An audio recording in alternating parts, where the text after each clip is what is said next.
Chapter 81. The Purple Sky Palace is shattered. Murderous intent lurks everywhere. Longchen turned and stepped out of Xixiao Palace. The moment his figure vanished, the thread called reason that ran through the hall snapped clean. Hong, Yun! Kunpeng's inhuman roar became a tangible shockwave, driving chaos to surge. A bloody slaughter, centered on primordial purple chi and destined to sweep across the entire Grand Mist, had begun. Inside the Chaos Void realm, the mystic crystal dragon boat sailed on steadily. Outside, turbulent currents of chi tore and roared. Inside the boat, there was a deathly silence. Zulong and Aodong slumped on the deck, their faces drained of color. Their quasi-saint bodies trembled uncontrollably, as if every ounce of their essence had been drawn away. The gaze from above the cloud platform, the will to erase everything down to the root of being, what they had witnessed in that presence, had become a nightmare branded into their primordial spirits. It was a saint. They didn't dare recall it. They only instinctively feared that absolute annihilation. After a long time, Aodong, an iron-blooded man forged from gang metal, squeezed a hoarse voice from his throat. "Your Highness, thank you for saving our lives." His words were dry, and each syllable seemed to cost him everything. Zulong rose, trembling, and bowed deeply to Longchen's back. The bow was not only gratitude for being saved, but reverence for the courage and insight to make a move on the saint's chessboard.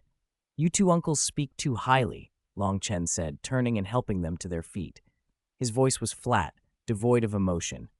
"You were exploring a path for the Dragon Clan. I couldn't let you go and not return."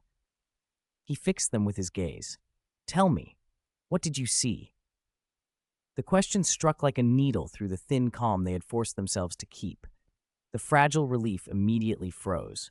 On Zulong and Aodong's faces there appeared a fear and confusion far deeper than what they had felt before the saint. "What did we see?" Aodong echoed the words, then suddenly broke into a harsh, hysterical laugh. "Ha ha! I saw! What a grand spectacle!" He looked up, eyes bloodshot, like a madman. "I saw Ao Bing, my Binger. His dragon sinew was pulled out. That little bastard from the Chan sect pulled it out while he still lived." Aodong's voice was raw with tears of blood. This quasi-saint, once mighty, now beat his head on the deck like a bereaved mortal. He called it the immortal binding rope. "He used my son's sinews to forge a magic treasure." Zulong stared at him blankly, lips trembling, eyes unfocused, as if he had witnessed the most defiling thing. He began to mutter in fragments. "A feast, such a grand feast. In the heavenly court, under Dijun, upon that feathered throne," he choked as though the image were before his eyes. "On the plates, dragon liver, hot, still steaming. The old dragons saw dragon liver and phoenix marrow treated as delicacies by those beasts, and they ate with delight." His words were quiet, but deadlier than Aodong's roaring. Two quasi-saints, one wailing like a madman, the other collapsing into distraught fragments, pieced together that terrifying future bit by bit. "Mounts, the descendants of my dragon clan!" Aodong suddenly looked up, his face streaked with blood and tears, humiliation that would never wash away. "Ridden by a Western sect Taoist, with golden circlets around their necks. The slightest disobedience, beatings that shatter the divine soul." Two lines of bloody tears rolled down Zulong's ancient, clouded eyes. He pointed at the top of his head and croaked, "Dragon horns, the pride of my clan, sawed off and turned into wine cups." He laughed then, a sound worse than any cry. "In the temples of the mortal world, those so-called dragon kings aren't the lords of the four seas who command wind and rain. They grovel before mortal incense, wagging their tails, begging for a scrap of authority to bring rain. They become livestock enfiofed by the heavenly court." Aodong let out a low, trapped growl, pure pain and humiliation. He slammed his fist onto the mystic crystal deck. Crack! Even that supposedly indestructible surface split under his blow. "Why? My dragon clan retreated to the four seas, no longer vying for supremacy. Why does the heavenly Tao still treat us like this? Why must my clan be reduced to beasts?" Zulong did not shout. He merely stared into the void ahead, blood and tears streaming down his face. Then he laughed, a dry cackle full of sorrow and self-mockery. "Heh, so this is our destiny. From overlords of heaven and earth to sinful clans of the four seas, and then mounts, ingredients, playthings. So this is the ending. Whether we contend or not, this is our fate. He looked at Long Chen with eyes that had already lost their light. Your Highness, is this the ending Dao ancestor has arranged for our dragon clan? Despair, colder than death, darker than chaos, spread like a slow plague, shattering the Dao hearts of those two quasi-saint powerhouses.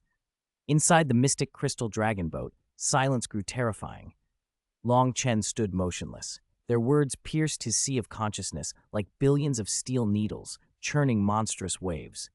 Yet at the center of that storm, there was absolute stillness. He showed no expression. Around him, the air seemed to thin, the flow of the law itself sluggish. A will far more terrible than Zulong's despair or Aodong's rage was awakening within him. It was not anger, not sorrow, but an absolute resolve to crush and remake heaven and earth and fate itself. Zulong and Aodong's wails and roars sounded pale beside that silence. They felt the chill and halted in unison, staring at Long Chen in horror. Slowly he raised his head. His eyes were unnervingly calm, an abyss frozen for ages. He looked at his two uncles, men whose hearts had been hollowed, and his voice, though low, echoed clearly into their crumbling primordial spirits. What you saw is heavenly will. Their bodies shuddered again. Yes, what they had glimpsed in the Saint's Dao field was heavenly will, a heavenly secret and seemingly unchangeable outcome. The last light in their eyes went out. But heavenly will. Long Chen paused. What is it, really? He extended a hand.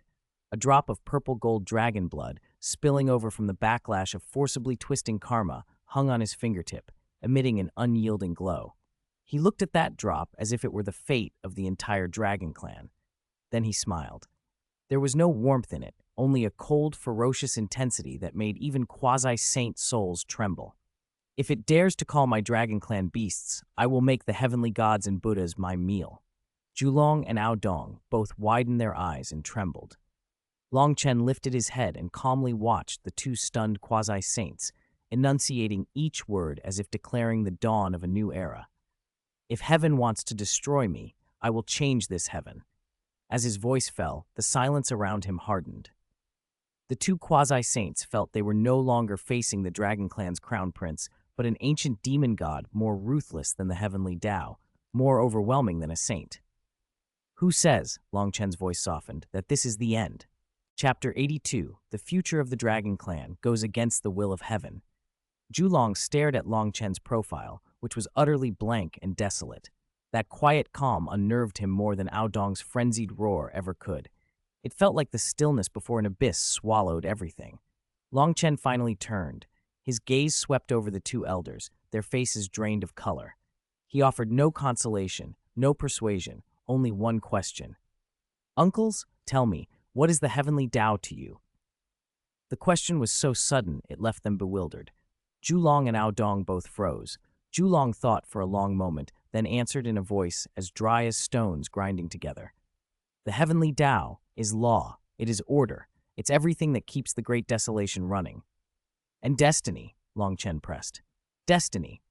Aodong took the word and gave it up with a bitterness that had no cure, a self-mocking laugh in it. Destiny is the ending the heavenly Dao writes for every living thing. It cannot be changed. It will not be changed. Long Chen smiled faintly at that. The smile was small, but it sent a chill down the spines of the two quasi-saints, whose primordial spirits had persisted for countless years. Wrong. He walked to the side of the mystic crystal dragon boat and looked out at the chaotic, surging currents of qi without looking back. Completely wrong. Zulong and Aodong stood frozen. For the first time in their long lives, they heard someone tell them their understanding of the heavenly Dao was wrong. The heavenly Dao is not some supreme deity, Long Chen said, calm as ever. It's a tool that Pongu great gods set up after creating heaven and earth to maintain the balance of the world. Tool. The word sounded like a blow. Zulong and Aodong felt their minds go numb. Then the future we saw. Zulong's voice trembled. What was that? What you call destiny, Long Chen replied, turning to them, his gaze two cold scalpels ready to cut apart their last illusions, is nothing more than a script the tool prepared to keep the world running smoothly. He paused, then spoke two words. A script. A script? A tool? Aodong sprang to his feet, eyes bloodshot and feral. No. If it's a script, Why does it write my son Ao Bing with his tendons pulled and his skin flayed? Why does it write my dragon clan as mounts, paraded and served at a banquet? Each accusation tasted of blood. Good question. Long Chen's face was expressionless, because in that script, the Wu and Yao races are the protagonists. Later, the human race becomes the new protagonist. And our dragon clan, his gaze dropped to the pile of shattered heaven-gazing mirrors. His voice was cold and hollow. We are supporting characters who've already left center stage but still serve a purpose. The script needs our tendons to refine magic treasures for the Chan sect disciples, to showcase the protagonist's might.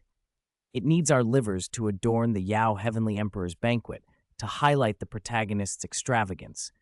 It needs our descendants as mounts for future Buddhist powerhouses, proof of their demon-subduing achievements.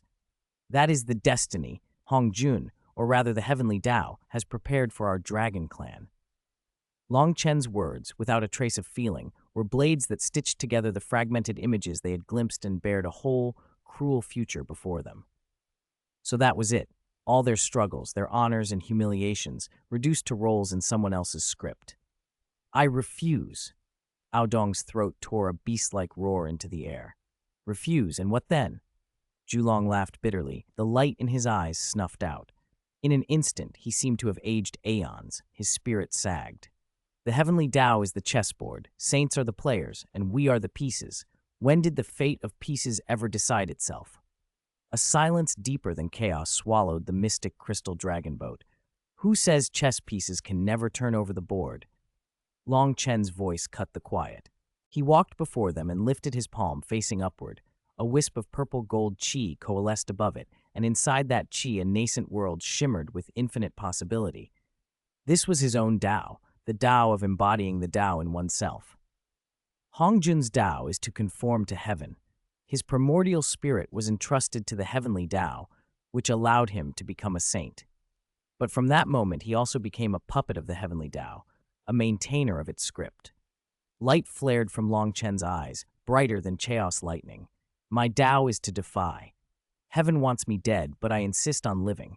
It wants my clan enslaved, but I insist my clan will soar above the 9 heavens. It makes its script, and I make my own rules. Long Chen clenched his fist. The purple-gold qi in his palm swelled and contracted with violence. A creative force, majestic and domineering, swept through the mystic crystal dragon boat.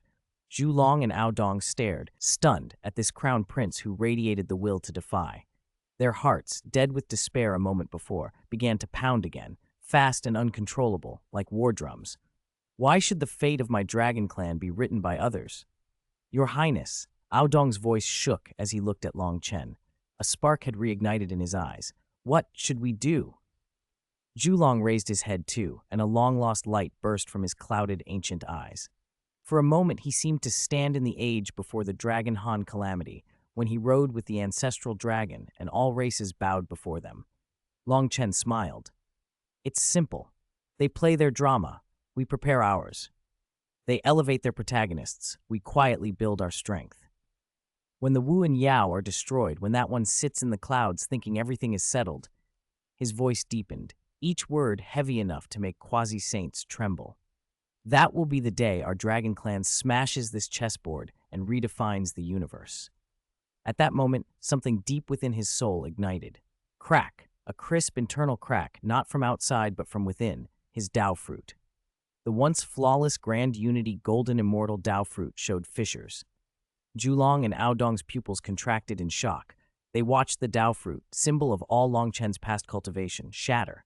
This was not qi deviation. This was breaking the Tao, shattering the old self.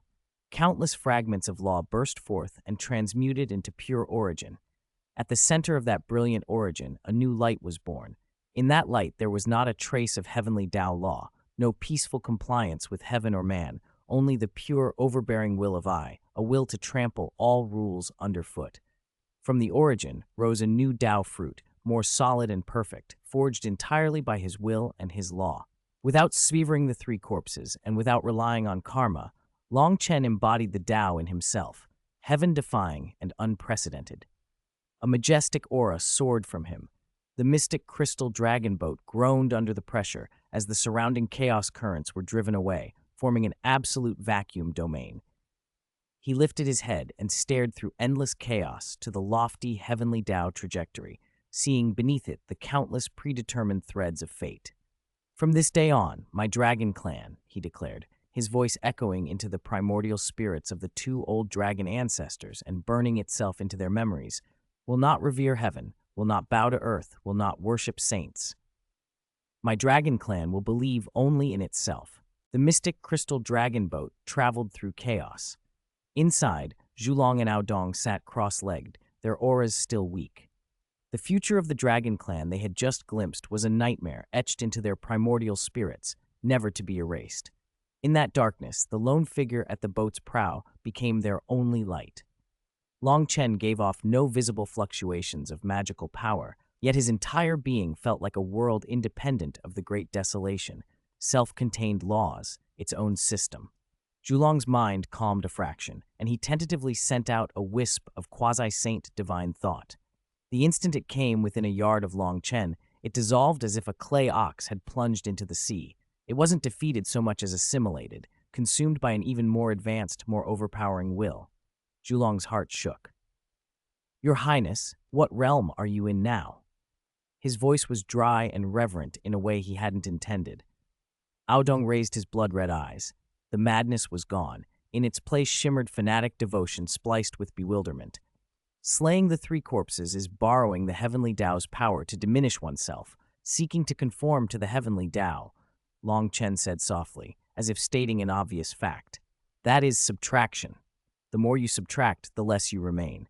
He extended a finger. A wisp of purple-gold chi curled around its tip, and within it flickered illusory images of worlds being born and dying. My Tao is addition, taking my body as heaven and earth, my bloodline as the universe, incorporating all laws into myself and merging all Tao into one. He withdrew his finger and looked at the two elders, whose expressions had hardened into something fierce and new. Hongjun's Tao ends with the heavenly Tao. My Tao ends with myself. Those words struck like chaos divine thunder. Zulong and Aodong felt as if they'd been hit head-on. Without borrowing the heavenly Tao, without slaying the three corpses, could one still reach that realm?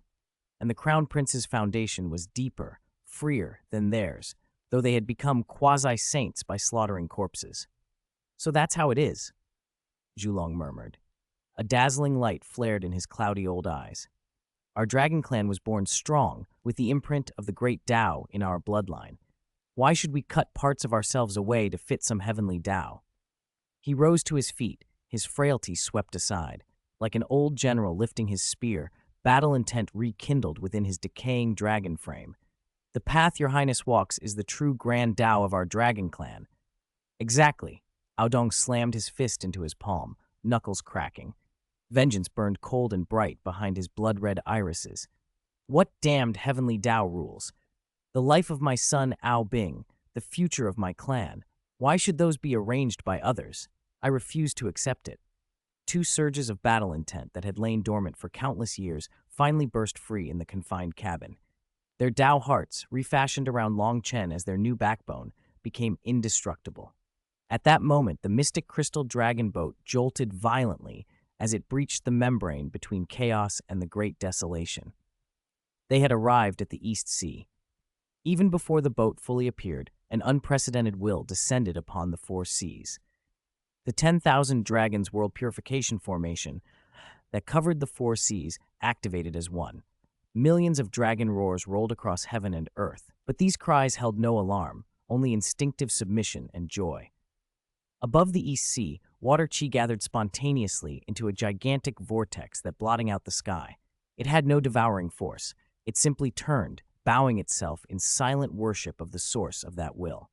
Inside the Crystal Palace, Ao Nan, Dragon Lord of the South Sea, and Ao Shi, Dragon Lord of the West Sea, both handling clan affairs, were pressed onto their thrones by an invisible force, unable to move. This was not an attack, but absolute suppression from a higher life level. "Who is this?" Ao Shi cried in horror. Ao Nan's whiskers trembled. He stood and his eyes shone with irrepressible brilliance. "It's the aura of your Highness, and old ancestor Zulong and old ancestor Aodong. Three quasi-saints?" Aoshi's voice quivered. No, Aonan saw something else. Zulong and Aodong's pressure had fused with heaven and earth, borrowing the world's might.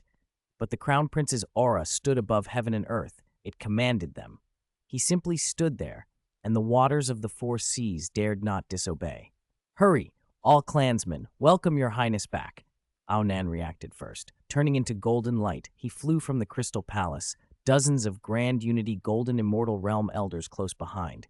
When they broke the sea's surface and saw the mystic crystal dragon boat bathed in purple gold divine light, every dragon froze. On the boat's deck stood three figures. Zulong and Aodong's auras were as vast as the sea, two ancient divine mountains. Longchen, at the very front, gave off no oppressive pressure, yet every Dragon Clan member felt a primordial tremor strike the depths of their bloodline, as if they had seen the ancestral dragon alive. Welcome, Crown Prince, your highness. Welcome, old ancestor Zulong. Welcome, old ancestor Aodong. Led by Aonan, all the high-ranking dragons knelt in unison on the sea's surface. Their great dragon heads bowed so low they nearly touched the water. It was no half-bow. It was full prostration, the most devout of salutes. They were not merely bowing to the Crown Prince. They were worshipping the Dragon Clan's new hope, their new totem. Rise. Longchen stepped off the mystic crystal dragon boat. Not by magical power, but by will alone, he lifted his clansmen as if straightening them with a thought. His gaze swept the assembly and settled on Aonan. During my absence, were there any unusual movements within the clan? Aonan swallowed his excitement and answered with steady formality. Reporting to your highness, the four seas are stable. However, his face darkened. Prime Minister Turtle sent a blood letter an hour ago, using his vital essence and blood. He said there is a matter of utmost importance that requires your highness's personal attention. Vital essence and blood? Zulong frowned. Didn't that old turtle go treasure hunting? What could make him risk his life like that? The elation on the elders' faces froze. A message sent with vital essence and blood meant the messenger had accepted the resolve to die. The matter concerned the clan's very survival. Where is the blood letter? Longchen asked calmly. Aonan presented a jade slip wrapped in dense blood-red light. The light radiated an aura of decay and iron resolve, the old turtle's lament paid for with his life. Longchen took the jade slip and probed it with his divine thought. A moment later, a hint of playfulness touched his previously impassive face. West Kunlun. Inside the coiling dragon hall, there was a deathly silence. Longchen sat on the ancestral dragon throne, his fingers tapping the armrest with a steady, silent rhythm. Below him were the Dragon Clan's elders in full, Candle Dragon and Aodong to either side, faces drained of the usual majesty of saints-to-be, replaced by stunned numbness. Moments earlier, they had recounted, in the driest tones, what they had seen in Xianxia Palace: dragons, sinews cut out to refine magic treasures, dragon livers eaten at celebratory feasts, adamantine restraints fastened onto dragon bodies and turned into beasts of burden, horns sawed off to be made into wine cups. Their descendants, those with weakened bloodlines, prostrating themselves in mortal temples, groveling and begging for the power to bring a little rain. A pin could have been heard drop.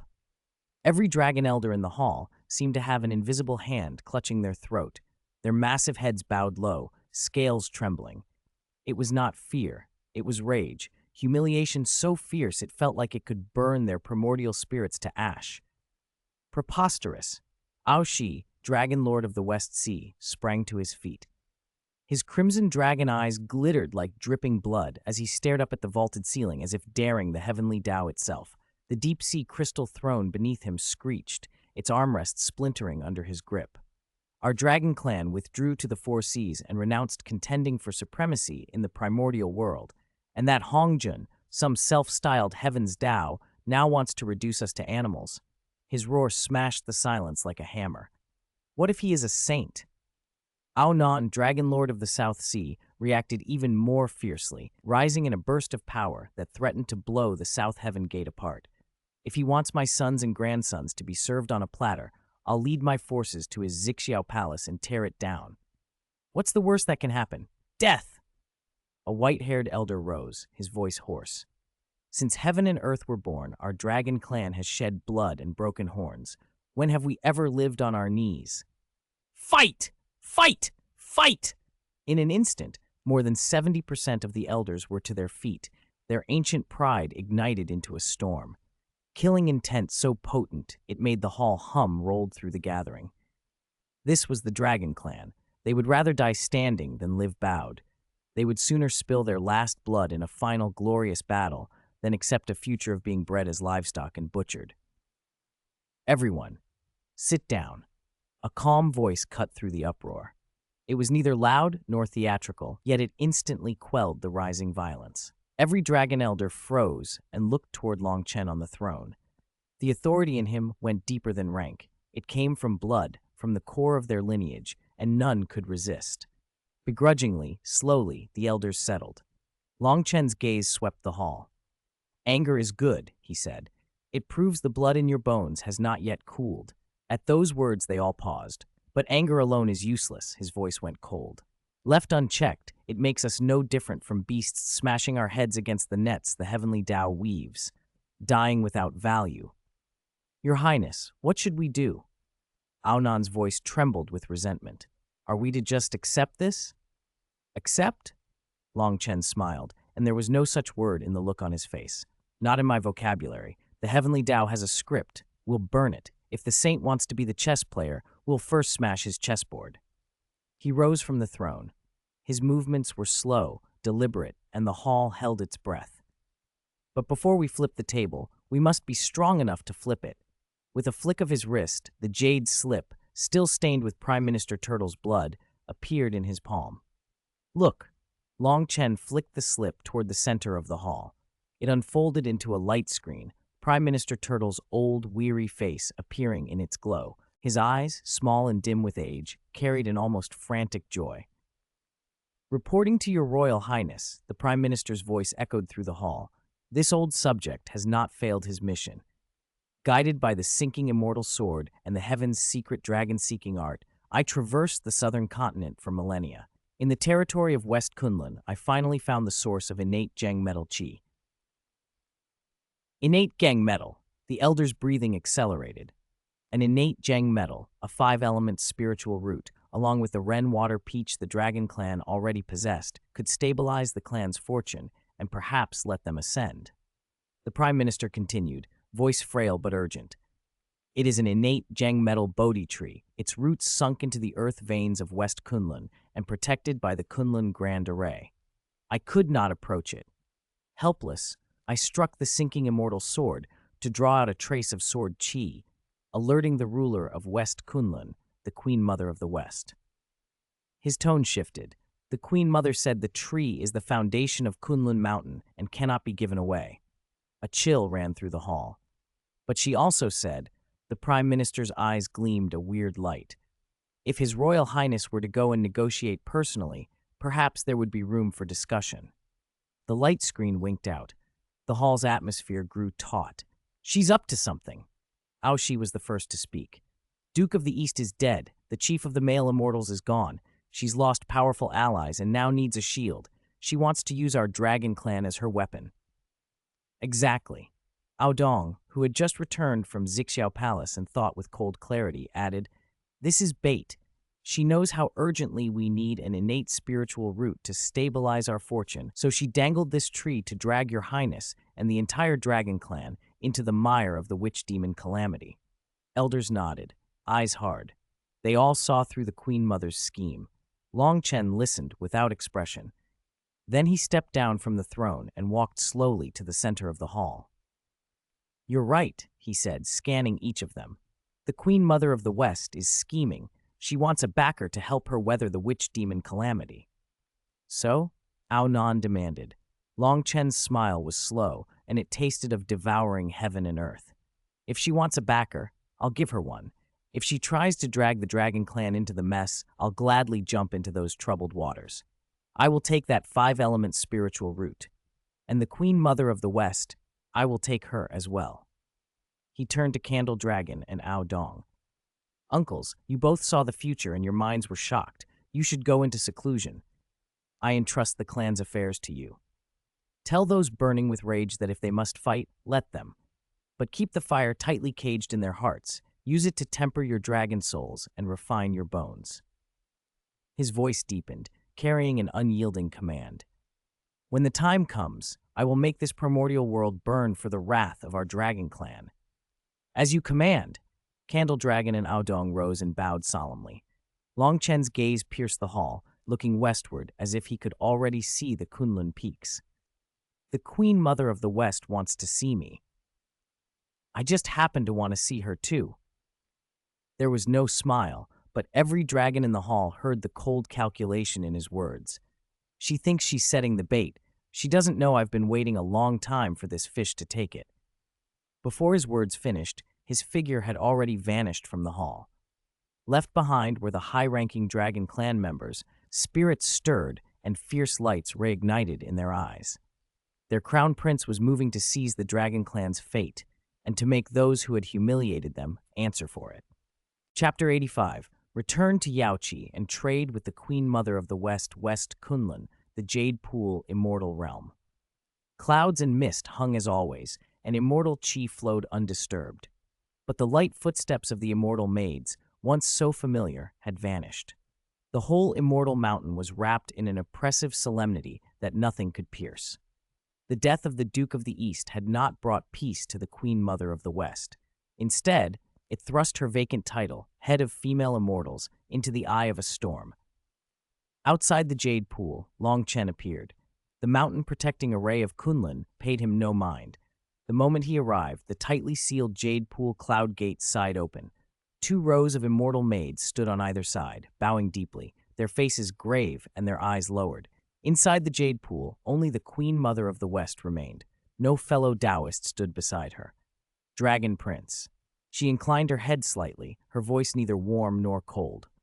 Long Chen stepped in, his gaze sweeping over the tranquil immortal realm.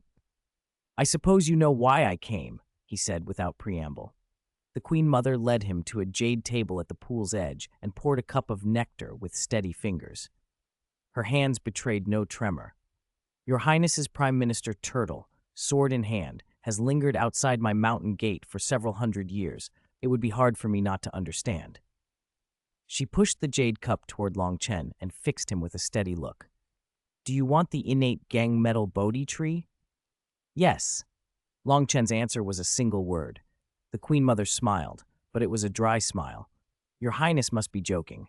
This tree is the root of West Kunlun's earth vein, connected to my luck. It's the foundation of my Tao for this lineage. She lifted her own cup but did not drink, merely gazing into the liquid as if studying her reflection. For something like this, what price does your Highness think appropriate? Longchen did not reach for the cup. Instead, he asked, deliberately, what is your view on the current great trends? The Queen Mother paused. That was the very thing that had tormented her nights. The struggle between the witches and the Yao has become inevitable, she said with practiced calm. And then, Longchen pressed.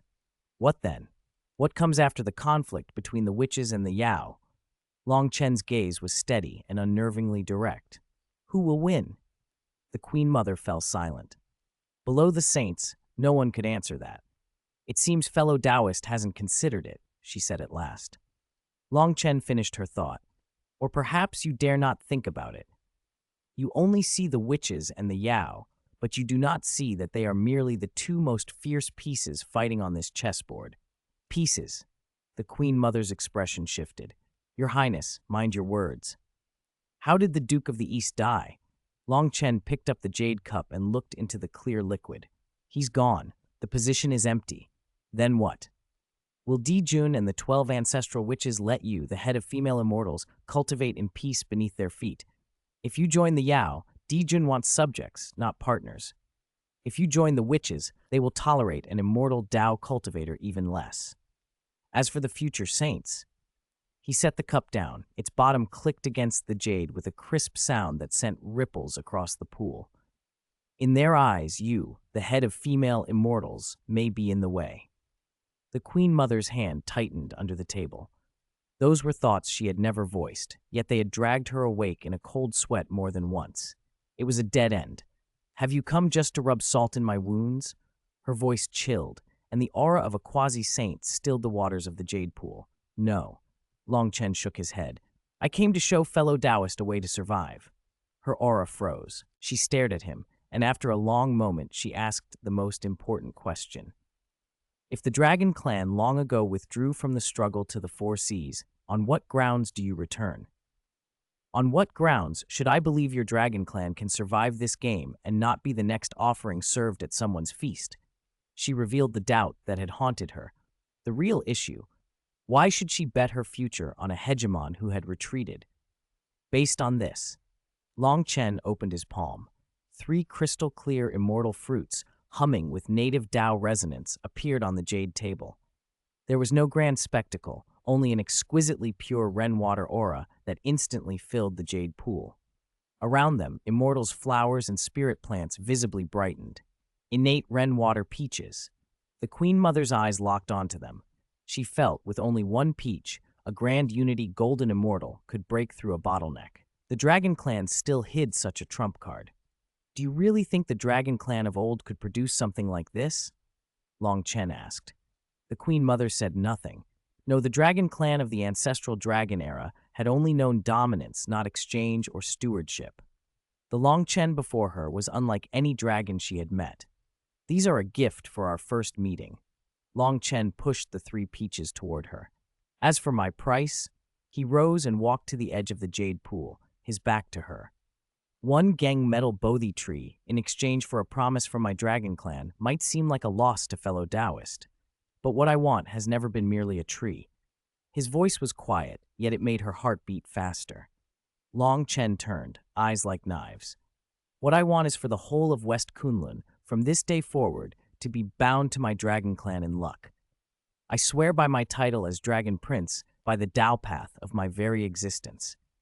His words rang out over the jade pool and stamped into the air like a golden oath.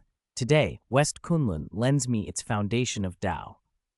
In the future, when the Great Tribulation descends, my Dragon Clan will use the might of the 4 seas to ensure your jade pool's Tao lineage endures without break. If West Kunlun is willing to rise and fall with my Dragon Clan, then in the 9 heavens above there will surely be a place for you, Queen Mother of the West. If I break this oath, my Tao path will collapse and body and spirit will be utterly destroyed. The first promise was protection. The latter was a future, a real future far weightier than the empty title of head of female immortals. The Queen Mother's hand, suspended with the cup, hesitated for the first time.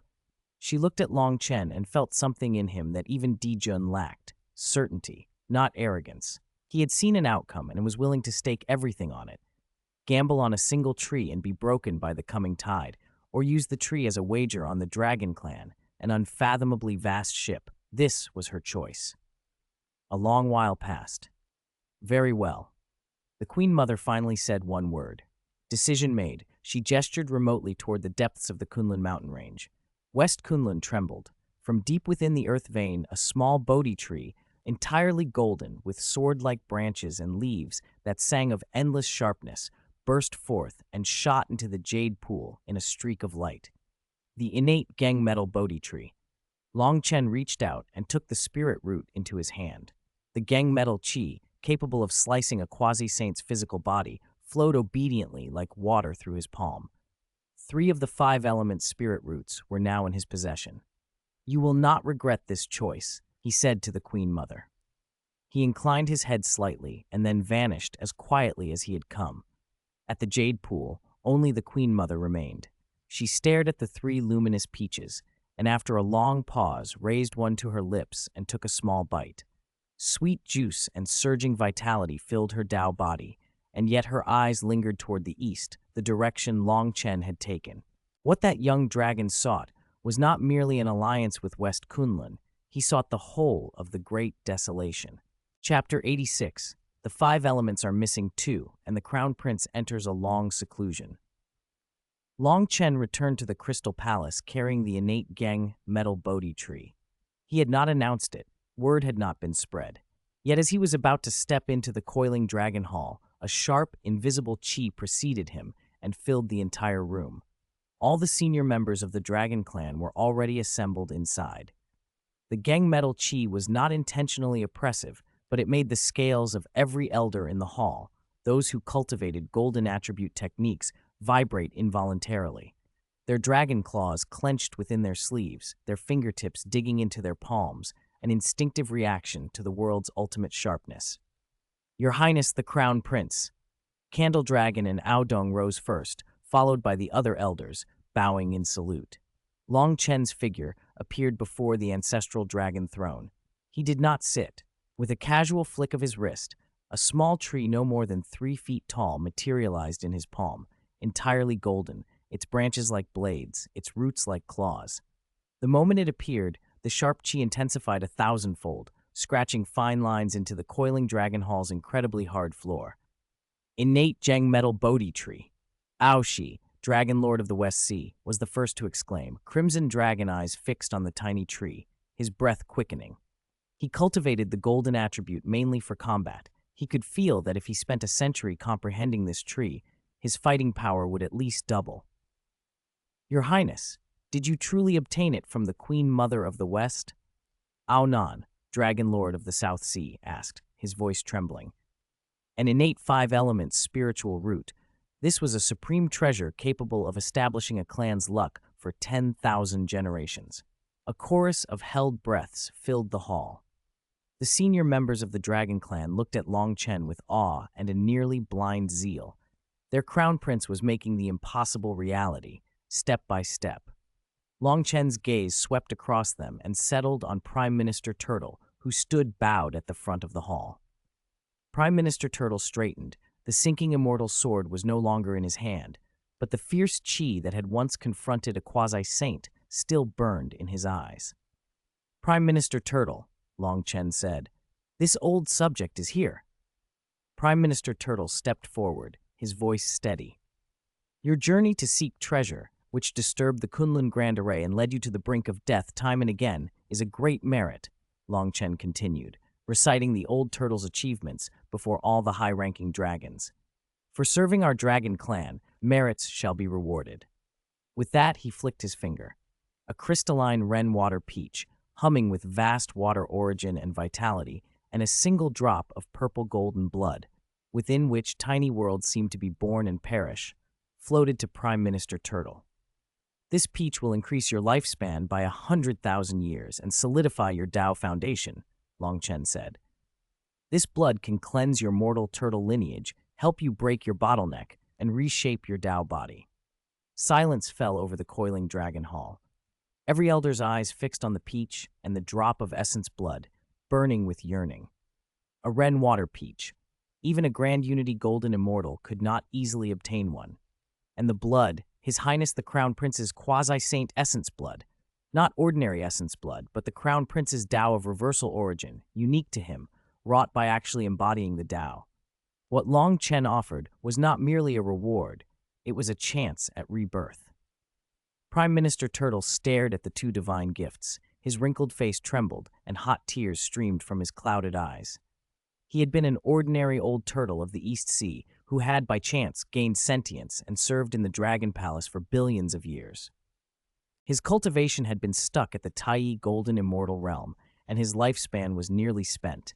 He had thought his life would simply fade in the East Sea. Now, this old subject, he could barely speak. Overcome, he prostrated himself, performing the most solemn 5-limbed kowtow toward Long Chen. Rise, Long Chen said without emotion, yet his words carried a force that lifted the old turtle to his feet. This is what you deserve.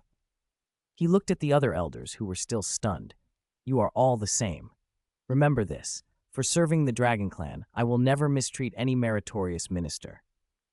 The sentence struck deeper than any rallying cry. The elders' expressions shifted, colored with envy, longing, and absolute loyalty. Long Chen's words had pointed out a clear path, win merit for the Dragon Clan, and reap lasting rewards. Prime Minister Turtle, obedient, swallowed the peach and the essence blood under everyone's watch. There was no loud fanfare, but a chi wave far surpassing the Tai Golden Immortal Realm burst from him, silent and overwhelming. His wide robes snapped in the surge. His frail body visibly filled out. Mysterious purple-golden patterns appeared on his shell, intertwining with his profound water-great Tao to form a new, aggressive imprint. The bottleneck that had shackled his cultivation was cleansed by the purple-golden blood and shattered like paper. Grand Unity Golden Immortal. In an instant, a threshold that had eluded him for billions of years was crossed. His chi continued to surge until it stabilized at the middle stage of Grand Unity Golden Immortal. His once decaying vitality was reborn. This old subject, I am willing to go through fire and water, to die 10,000 deaths for your highness and our dragon clan. Prime Minister Turtle knelt again, his voice iron-hard and sincere. Long Chen nodded and signaled him to withdraw, then addressed the other elders.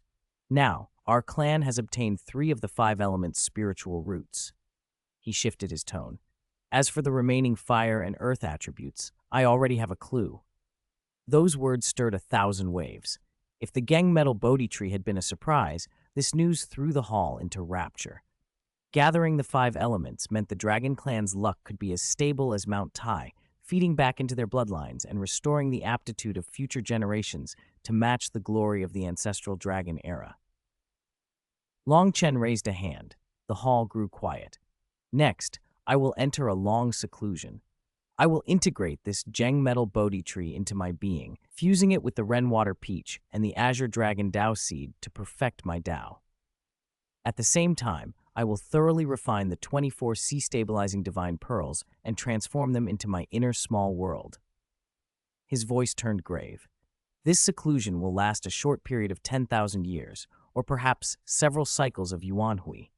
During this time, all clan affairs will be jointly managed by my 2 uncles, Candle Dragon and Ao Dong, in coordination with the 4 Dragon Kings. He looked at Candle Dragon and Ao Dong. My 2 uncles, remember my orders. First, guard the 4 seas with the grand arrays fully activated. Make the 4 seas an impenetrable fortress. No one shall come or go without permission. Second, accumulate strength and educate the clan. Use the heavenly Dao script you have glimpsed as a whetstone to sharpen their Dao hearts. Teach them that anger is useless and that hatred must be put to value. Long Chen's cold will struck at the primordial spirit of every senior dragon. Suppress the fire within your hearts. Use it to temper your dragon souls, to refine your bones and muscles. No matter what happens on the great desolate continent, whether the witch and demon clans wage war until heaven collapses and earth shatters, or saints preach the Tao, so long as the flames of war do not reach the gates of our East Sea, the Dragon Clan shall remain intact. Do you understand? We obey the Crown Prince's command. Candle Dragon, Ao Dong, and all the senior members bowed in unison, solemn. They understood. The Crown Prince was buying time for the clan through his seclusion. Their task was to guard their home until the day he emerged. Having given his orders, Long Chen transformed without hesitation into a purple-golden streak of light and vanished from the coiling dragon hall. The next moment, he was deep within the eye of the East Sea. Here, the Renwater Peach's roots had fused with the East Sea dragon vein, and the endless water origin and creative vitality had turned this place into a blessed land, independent of the Great Desolate. Long Chen sat cross-legged beneath the divine tree. In his left hand rested the sharp, innate Gang Metal Bodhi tree. In his right, the vibrant Azure Dragon Origin Dao Seed. Embody the Dao. The body is the world, he murmured, closing his eyes. 12 sea-stabilizing divine pearls automatically emerged from his being and began to orbit him. Within each pearl, mountains and rivers formed, terrains and climates evolved, wind, thunder, water, and fire came into being. Long Chen's aura merged with the evolving inner small world, with the East Sea dragon vein, and with the 3 innate spiritual roots, becoming one without division. Thus began a long and arduous period of secluded cultivation. Time flowed without notice across the great desolation. Long Chen retreated into seclusion for another 30,000 years, and in that span, the continent boiled with hidden dangers. Evil Qi in Pangu Hall on Mount Buzhou thickened by the day. The 12 ancestral witches had elevated their physical bodies to sainthood and now moved within the quasi-saint realm, each of their actions capable of bending the laws of heaven and earth. Under their command, great witches like Hou Yi and Xing Tian had become top-tier powers even among the Grand Unity Golden Immortals. The witch clans strode across mountains and rivers like conquerors. Their fists were law, and anything that stood in their path was shredded by their overwhelming physical bodies. Above them, the golden fortune of the Yao Heavenly Court in the 9 heavens nearly outshone the sun. Di Jun, with the river diagram and Luo book, sat in Lingxiao Palace as if he were already the sole dominator of heaven and earth. Eastern Emperor Taiyi embraced the Chaos Bell, whose single chime could bend the will of the myriad races of the Great Desolation. Demon Master Kunpeng and the 10 great demon sages, marshaling billions of demon soldiers, held the celestial realm as an impregnable fortress. Dai Jun had already severed 2 of the 3 corpses, good and evil, and stood one step from the supreme realm of severing all 3. The witches held the earth, the Yao held the heavens. The 2 behemoths coiled around each other like giant pythons, growing ever stronger as they awaited the final, world-shaking decisive battle. Everyone knew war was coming. Yet, in that silent, tense lull before the storm, the former overlords of heaven and earth, the masters of the 4 seas, the Dragon Clan, kept their mouths shut. That silence was read by others as decline, as fear. West Sea, Crystal Palace. Ao Shi, the West Sea Dragon King, sat on a throne carved from profound deep-sea jade, his usually majestic dragon visage drained to ashen gray, his claws dug into the armrests until the jade cracked with ugly fissures. Moments before, a blood-red jade slip from the West Sea border had been delivered to him, a dispatch from the Black Dragon River water system. Its contents pierced him like a blade. A powerful witch from the Zhurong tribe had found the Black Dragon River in her way. That was all the reason she needed. She unleashed Zhurong's true fire and the law of fire and literally boiled the 30,000-mile Black Dragon River dry. Billions of aquatic beings within it were instantly charred. Hundreds of thousands of Dragon Clan disciples, without time to escape, were scalded to death in the boiling waters. Ao Ming, the Dragon Lord who guarded the Black Dragon River, a Taiyi golden immortal, dragged himself from the last of the water with a few guards, not to wage battle, but only to demand an explanation. The witch smiled and struck. His dragon head was shattered. His dragon tendon was pulled out, hung above the Zhurong village gate as a gruesome banner to flaunt the witch's supremacy. "This is too much," Ao Shi choked out, his voice raw. He immediately sent word to the East Sea Dragon Court, petitioning Old Ancestor Zulong and Old Ancestor Ao Dong for permission to send troops, even if it was only to retrieve Ao Ming's tendon. Hours later, the Dragon Court's answer arrived, not in an ornate decree, not in a roar of dragons, but as a plain magical fluctuation that condensed into 2 cold words before him: endure. Those 2 words descended like ancient mountains. In the Crystal Palace, the breath of elders and generals halted. The furious, rising rage was forced back down into chests until even their organs throbbed. 3 days later, in the hall of Aojie, the West Sea Dragon Prince, the air was suffocating. Dozens of young dragon elites from all 4 seas, each a favored scion of the clan, had gathered. Their faces were tight with one expression: humiliation. Aojie, the son of Ao Shi, and the man who had once been humbled by Long Chen and forced into the Sea Suppression Bureau, now stood at their head. 10,000 years of tempering had not smoothed him, it had sharpened him. He was an early-stage Grand Unity Golden Immortal, on the verge of the middle stage. "Have you all heard about the Black Dragon River?" Aojie asked, his voice low but striking like a drumbeat. "We have," someone replied. Ao Yan, a burly South Sea general with red dragon horns, rose, fury flaring. "Uncle Ao Ming watched us grow up. He guarded that broken river for 30,000 years. He never scolded a single shrimp soldier. And because he stood in the way of some witch, they boiled him and his men alive. They hung his tendon up like a trophy." His fists crackled as he clenched them, crimson dragon eyes burning. "I asked to go and fight, to avenge Uncle Ao Ming." The Dragon Court's answer was the same as the West Sea King's: endure. "It's that word again," another snarled. 30,000 years ago, our crown prince said to endure. We endured. We retreated into the 4 seas like cowardly dogs. 30,000 years more, generations have died. And what do we get? Endure. Ao Yan's roar lit the fuse of long-suppressed resentment. Aojie rose, calm sweeping over him like a blade. "Don't forget what His Highness the Crown Prince and the 2 old ancestors saw in Xianxia Palace." Silence fell.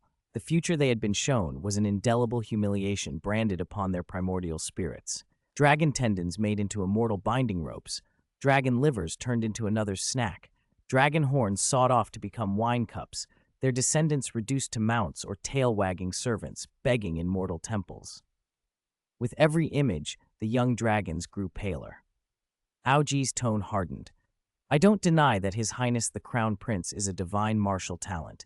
He brought us hope, innate spiritual roots. He told us to cultivate and to grow stronger, and he wasn't wrong about that. But can burying ourselves under the eye of the East Sea and hiding in seclusion change this fate? He let them see his rage. Look at the great desolation. If the Witch clan could boil the Black Dragon River today, they can boil the West Sea tomorrow. The Yao have choked hundreds of our tributaries. How do they see us? Fat meat on a chopping block. His Highness tells us to wait for him to emerge from seclusion and overturn the world. Wait until when? Until the blood in our veins runs cold, until we forget how to fight and only know how to kowtow. He slammed his fist onto the deep-sea sunken gold table. The table shattered. I will not endure it. The dignity of the Dragon Clan was never gained by enduring. It was won with blood. In the age of the ancestral dragon, all races paid us homage. Who dared refuse us? We already possess 3 quasi-saints, a crown prince, and the might of the 4 seas. Why should we still cower? His words poured like fuel onto the fire of their hearts. We cannot keep waiting, someone shouted. In 30,000 years, 300 East Sea Patrol Yakshas were slain, 72 southern immortal isles seized by the Yao, a stretch of the North Sea's profound ice dragon vein was extracted. How many times have we been told to endure?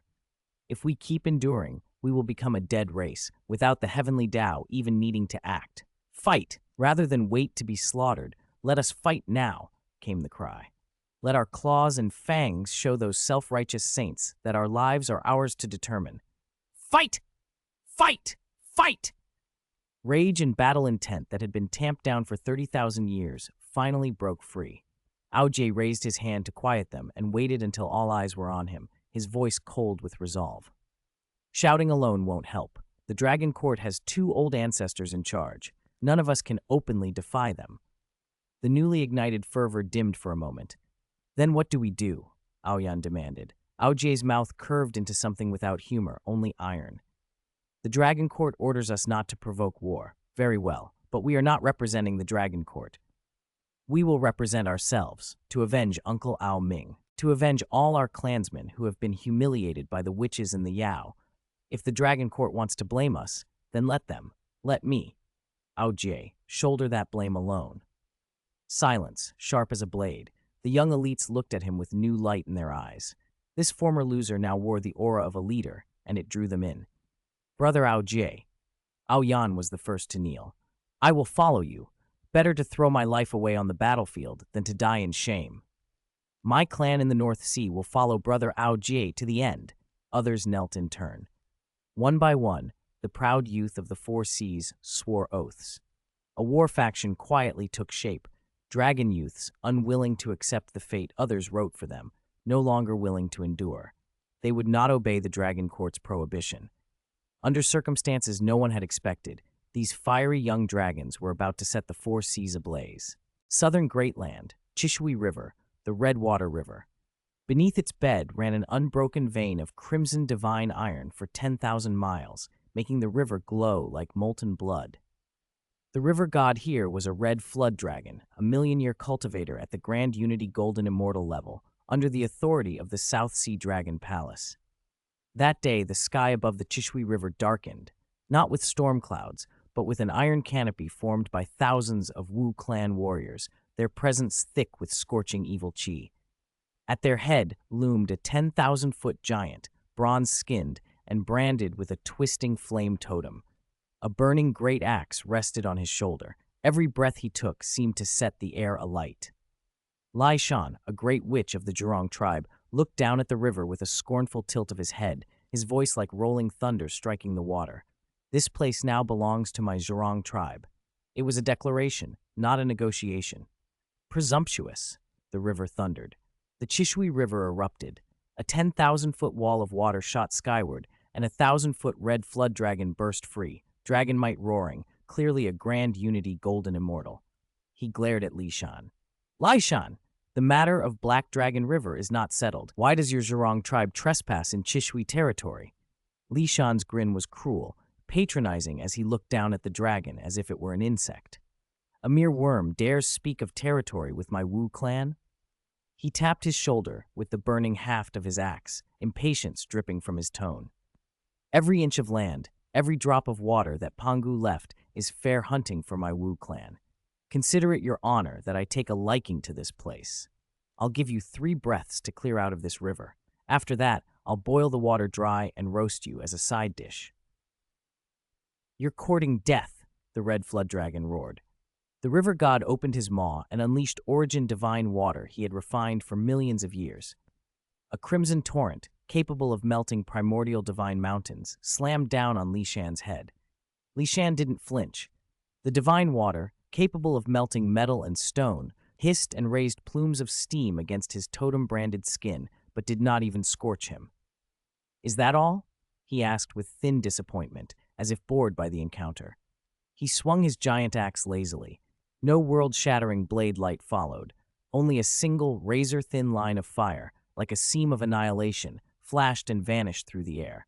The red flood dragon uttered a brief, agonized shriek. His indestructible flood dragon body was cleaved neatly down the middle from head to tail. Blood and shattered entrails exploded outward, dyeing the Chishui River a vivid red. A grand unity, golden immortal, felled in a single strike. Useless. Li Shan barely bothered to look at the twitching corpse. He waved at the bloodthirsty warriors behind him. Kill them all. Leave no water creatures in the river. They'll make fine food for the tribe's lads. Roar. Thousands of Wu clan fighters let loose earth-shaking roars and dove into the river like leaping dumplings, beginning a massacre. The red flood dragon bobbed in the blood-churned water as his consciousness slipped toward oblivion. With his last strength, he flung a blood-colored dragon talisman, burning with his life force, toward the South Sea Dragon Palace. What answered was not the South Sea. A spear light came instead. A streak of golden light, tearing space itself, struck Li Shan in the back without warning. It was a sneak attack. Li Shan's skin tightened. A cold death tinge climbed his spine. He had never felt such a chill since his campaigns across the Great Desolation. With no time to think, acting on pure combat instinct, he roared and spun to block with his burning axe. Clang! The clash rang like a bell across 100 miles. The river exploded into a bloody rain. The force that slammed into the axe rolled up the haft, bursting open Li Shan's tiger mouth with a blast of gore. The bones of his arm cracked under the pressure. The Wu clan artifact, a great axe tempered in Zhurong true fire that had been his companion for years, was wrenched from his grip by that spear strike. The golden spearlight surged on, carving a bone-deep bloody gash across his chest. The Wu clan true body had been shattered. Who? Li Shan gasped, shock and fury warring in his eyes. On the horizon, a golden stream of light was closing at unnatural speed. The light faded and revealed a young Dragon Clan warrior in gleaming golden scales, brandishing a blood-dripping dragon spear. His gaze was colder than the 10,000-year ice of the North Sea. It was Jie. Behind him came over 100 Dragon Clan elites, all in heavy armor, radiating killing intent. The weakest among them were Taiyi Golden Immortals. Dragon Clan? Li Shan was stunned for a breath, then contempt and mockery flared across his face. A band of sea-dwelling cowards dares meddle in the Wu clan's affairs? Jie gave no answer to the taunt. His eyes moved over the blood-churned river, the torn bodies of water creatures, and the red flood dragon split in half. 30,000 years of humiliation and restraint flashed through him. The memory of Ming of the West Sea, his dragon tendons made into a banner and hoisted above the Zhurong tribe. The fire that had smoldered for 30,000 years burst into a volcanic rage. That was before, Ji said softly, each word like an ice pick to the ears of everyone present. From today on, anyone who violates my Dragon Clan's territory will be slain without mercy. Anyone who insults my kin will be killed without mercy. Any offense against the Dragon Clan, however distant, will be punished. When his words fell, he moved. Kill. There were no slogans, only that single command, the will of him and every young, strong dragon behind him. Jie led the charge. His spear became a golden bolt that cleaved the sky and drove straight for Li Shan. The 100 or so dragon elites behind him howled, a long-suppressed fury-given voice. They crashed into the Wu formation in the rawest, most brutal fashion. Dragon claws against fists, dragon teeth against bodies, dragon breath against Wu fire. It was primitive, visceral carnage. 30,000 years of pent-up rage would be quenched in blood. Aoji's spear came in blindingly fast, each strike carrying the force of a peak Grand Unity Golden Immortal, and aimed for Li Shan's vitals. Li Shan roared and burned his Zhurong bloodline, cloaking himself in true fire, but it gained him no advantage against Aoji's furious assault. "Madman, you're declaring war on the great Wu clan!" he bellowed as he tried to fend off the rain of spear thrusts. Aoji pressed his spear's cold tip to Li Shan's throat and spoke each word deliberately. "No, this is revenge." Then the spear drove in. It pierced Li Shan's heart. Dragon power flooded his body, shredding organs and primordial spirit into viscera. He crashed to the ground, eyes wide in disbelief. The Great Witch was dead. Without their commander, the Wu forces collapsed. Within half an hour, the dragon elites had slaughtered them to the last man. Aoji stood on a mound of corpses, his golden armor splashed red. He casually plucked Li Shan's burning great axe from the wreck and held it up. "Aoyan."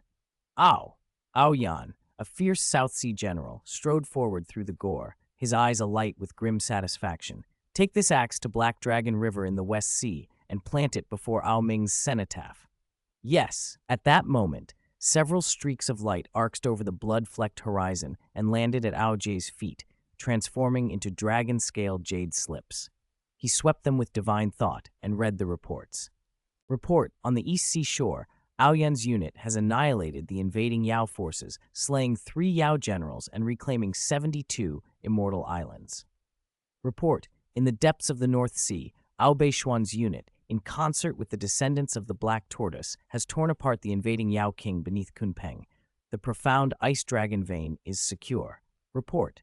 The reports came one after another, victory after victory. A wave of revenge, spearheaded by the young and powerful Dragon Clan, rolled through the 4 seas with a momentum no one had expected. Overnight, the Dragon Clan reasserted itself as the main fighting force. The title was earned in the blood of powerful Wu and Yao experts. Countless dragon youths who had been forced to swallow indignities found voice and blade, answering the call. With the bones of their enemies, they proclaimed to the great desolation that the old overlord had returned. Across the 4 seas, dragons reveled in long-sought vindication. They did not see, however, the cold gaze from above the 9 heavens. In the Lingxiao Palace, the demon emperor Dijun set down a river diagram and a Luo book. His indifferent eyes swept the world below. With that look alone, the waters of the 4 seas seemed to chill.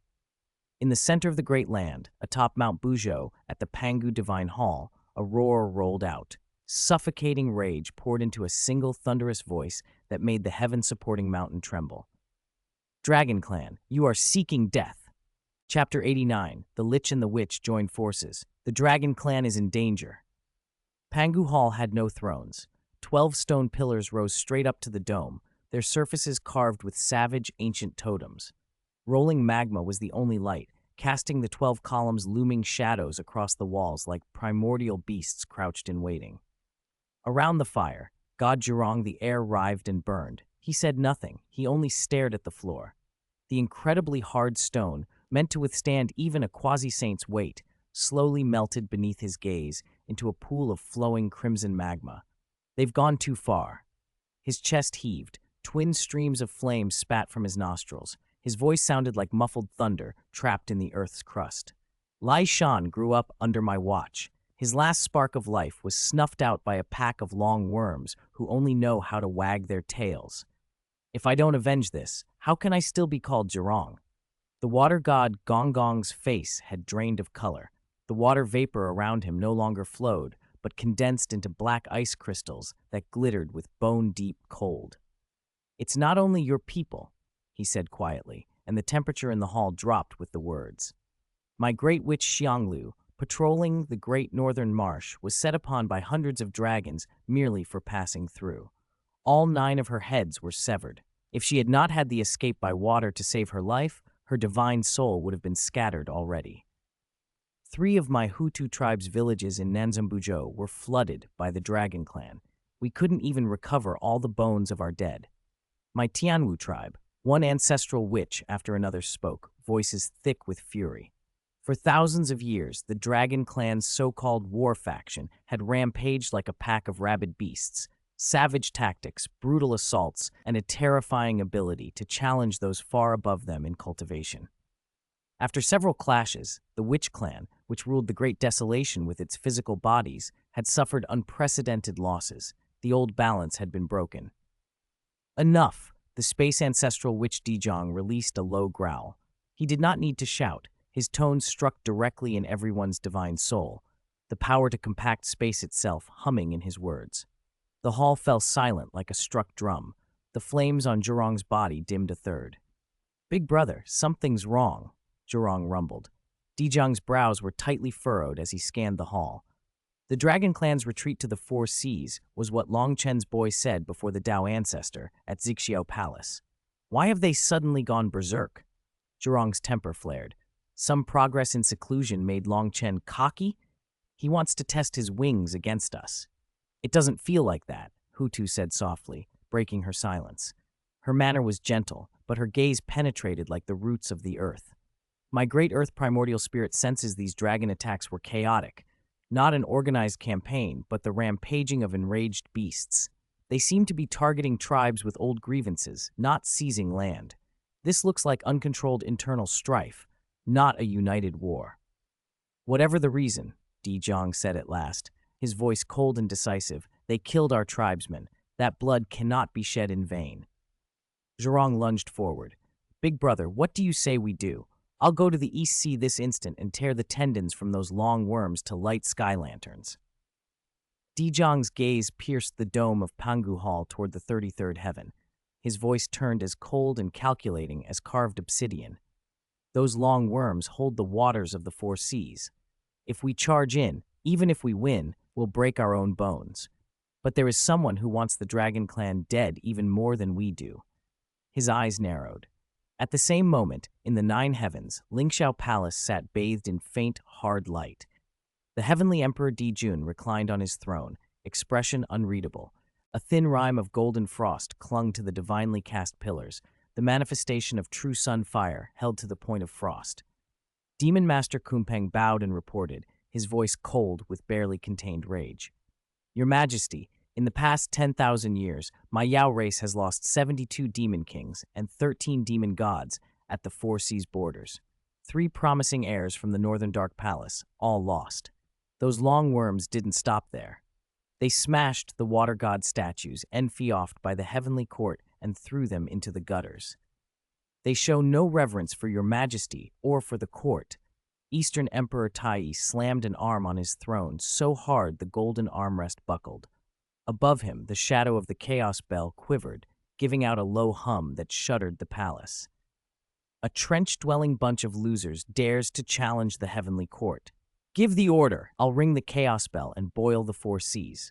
Turn those worms into stew." Dijun's gaze fell to the river diagram and the Luo book in his hands. On the page, the golden dragon that represented Yao race luck coiled across the skies, looking down. Beneath it, in the region of the Four Seas, a small green dragon that had once lain dormant had, at some unknown hour, lifted its head. Its body was swelling, its luck rising unnaturally fast. "Long Chen," Dijun murmured. He understood. This all pointed back to that inscrutable dragon prince. "Your Majesty, do not act rashly." Baize, the Yao race strategist, stepped forward with a grave expression. "The Dragon Clan still has Candle Dragon, Ao Dong, and that unfathomable Prime Minister Turtle, 3 quasi-saints. They stand behind the myriad dragon great array tied to the Four Seas dragon veins. Unless a saint intervenes, no one can break it. If we strike head-on and force a victory, the barbarians from Mount Buzo will come laughing to pick our bones clean." "Then what do you propose?" Tai demanded. "We just let them spit on us?" Before they could argue further, a demon god burst into the hall, breathless and wide-eyed. "Reporting from Mount Buzo, the Witch Clan's Dijong requests an audience." "The Witch Clan?" Dijun and Tai exchanged a short look. The Witch and Yao had met most often on battlefields. A voluntary audience was unexpected. Light flickered in Dijun's eyes. The corner of his frozen face curved as if in a smile. "Grant him entry." Space in the center of Lingxiao Palace folded and reformed. Dijong stepped out. He offered no courtesy. When rivals met, law clashed in the air between them. He looked directly to Dijun and spoke without preamble. Dijun, let us make a pact. Dijun dismissed the attendants with a gesture. Only he, Taiyi, and Dijong remained in the vast hall. Speak, Dijun said, voice even. We will cease hostilities between our races, Dijong said plainly, each word falling like hammered metal. We will join forces and first destroy the Dragon Clan. Taiyi barked a derisive laugh. Dijang, what? Has a few long worms bitten at your pride, so you come begging us? You treat yourselves as Pangu's descendants. Do you really come groveling now? Dijong's face was ice. Eastern Emperor Taiyi, set aside your arrogance. The Dragon Clan's ambition does not die. They are a shared threat. If we do not eliminate them now, when that Longchen steps from seclusion, both our heads will ache. You know this as well as I. Dijun regarded Dijong for a long moment, then inclined his head. Very well. One word seals your decision, Dijong said, and then he laid out his design. The Dragon Clan's stronghold is the Four Seas. They control the water. That makes them hard to fight. My Witch Clan controls the land. Haotu and Zhurong will sever the water veins that run from the Great Desolation to the sea, burn the rivers, stop the currents, turn the Four Seas into stagnant pools. Your Yao race masters the sky. Deploy your Great Zhou Heavenly Star Array to suppress the Four Seas' luck and lock their heavenly secrets. Cut their roots, disrupt their Tao. Encircle by land and air, advance by water and earth. I want to turn the Four Seas into a dead sea, a cage, a tomb, bury the Dragon Clan there. Dijun's eyes flared with golden fire. It was a vicious, merciless plan. Without the water veins, the Dragon Clan's protective arrays would be hollow shells. With their luck suppressed, chaos and qi deviation would spread within them. Excellent, came the unanimous reply. Let's do it. After the Dragon Clan is destroyed, the Four Seas will be divided equally between our two races. It's a deal. Dijun stepped down from his throne and extended his hand. Dijong matched it with one wreathed in shifting spatial laws. The two hands met with a heavy clasp. Law and fire sang as they collided. A bloody alliance was forged in that sound. The Witch Clan's brute force welded to the Yao race's cunning. In the Four Seas below, the Dragon Clan's disciples still reveled in what they thought was a righteous, vengeful victory, unaware that a net was being quietly woven above them, one that would soon draw tight. Chapter 90. The sage warned the prince to withdraw temporarily. Under the Ren Water Peach Tree, in the eye of the East Sea, Long Chen had been meditating for 90,000 years. His aura had fused completely with the water veins of this forbidden land. If one closed their eyes, they would not sense his presence. He was a drop of water, a reef, a wisp of the void realm. Even if a quasi-saint swept their divine thought across the area, they would perceive nothing but emptiness. Within him, a new universe was slowly expanding by his will. 12 sea-stabilizing divine pearls and 12 illusory pearls had become 24 crystal walls, supporting the embryonic form of a minor thousand worlds, where stars and the void evolved and perished. At the center of that universe, in his purple mansion, his primordial spirit sat high like a creator god. Azure dragon vines had taken root in the bone of his left arm, circulating verdant Tao resonance, the Tao seed of wood he had forcibly cultivated by fusing his origin with the heart of a phoenix tree. In the bone of his right arm, the Geng metal Bodhi tree gleamed all gold, each leaf like a supreme sword of slaughter, radiating a killing sharpness that could cut anything. One represented nurturing wood, the other, the ruthless slaying of metal. Two diametrically opposed laws of the great Tao achieved a fragile balance inside him, flowing endlessly and sustaining life. Still missing fire, earth, water. Long Chen's consciousness swept through his body. The origin of the Ren Water Peach Tree sat nearby. If he wished, he could condense the third Tao seed, the Tao seed of water, at any time. Fire and earth he would obtain on his next visit to Xianxia Palace. Once the 5 elements were complete, he could use his body as a pill furnace to reforge earth, water, fire, and wind, truly elevating this world within the body into a major 1,000 worlds. Then he might become the heavenly Tao. Even against a high saint, he would have a chance to contend. He was about to draw on the vast Ren water origin to condense the third Tao seed when the whole eye of the East Sea froze. The Renwater peach tree, which had been swaying, held its branches and leaves motionless. The surrounding seawater stopped flowing, as if it had turned into a vast sheet of blue glaze. Time, space, law, everything paused. An indescribable will descended, vast, merciless, transcending every law within Longchen's comprehension. The myriad dragon array that guarded the East Sea proved useless before this will. It disregarded the barriers of time and space and pressed directly upon Longchen's primordial spirit. The world within the body trembled violently. The 24 heavenly walls were instantly webbed with cracks, as if they would collapse at any moment. He was forcibly torn out of his enlightenment. Saint, Hongjun. Longchen, a voice without emotion, echoed straight into the depths of his divine soul. The creator god formed by his primordial spirit could not move a finger under that pressure. The calamity facing the Witch and Yao races is ordained by the heavenly Tao, the voice said. This is to cleanse the accumulated karma of the great desolation and to determine the true protagonists of this world's tribulation. It is irreversible. Hongjun's tone was calm, but carried an undeniable weight of law. Your dragon clan long ago withdrew from the stage of contention. I once decreed that you would forever guard the 4 seas and manage the water veins. That is both your karma and your destiny. The voice paused, then a judging pressure intensified. Why do you still interfere in the continent's disputes? This was not magical force, but a fundamental negation by the heavenly Tao itself, as if Longchen's very existence were a mistake, the will that makes the rules now intended to correct. This was a saint. A single thought could erase his 90,000 years of cultivation and the dragon clan itself from the history of the Great Desolation. Tao Ancestor. Longchen's primordial spirit, enduring a law that could crush a quasi-saint, strained to send a sliver of thought. Longchen does not understand. Since my clan retreated from Xianxia Palace to guard the 4 seas and sealed our borders 90,000 years ago, no clansman set foot on the continent. How can we be interfering in disputes? For the first time, a hint of emotion surfaced in Hongjun's voice, a lofty, indifferent sarcasm. You don't know? An endless torrent of images then burst into Longchen's sea of consciousness like a broken dam. He saw the Black Dragon River of the West Sea. He saw the great witch of the Zulong tribe smiling as she smashed Dragon Lord Ao Ming's head to pieces. He saw the bloody dragon tendon pulled out and hung on the tribal gate, fluttering in the wind.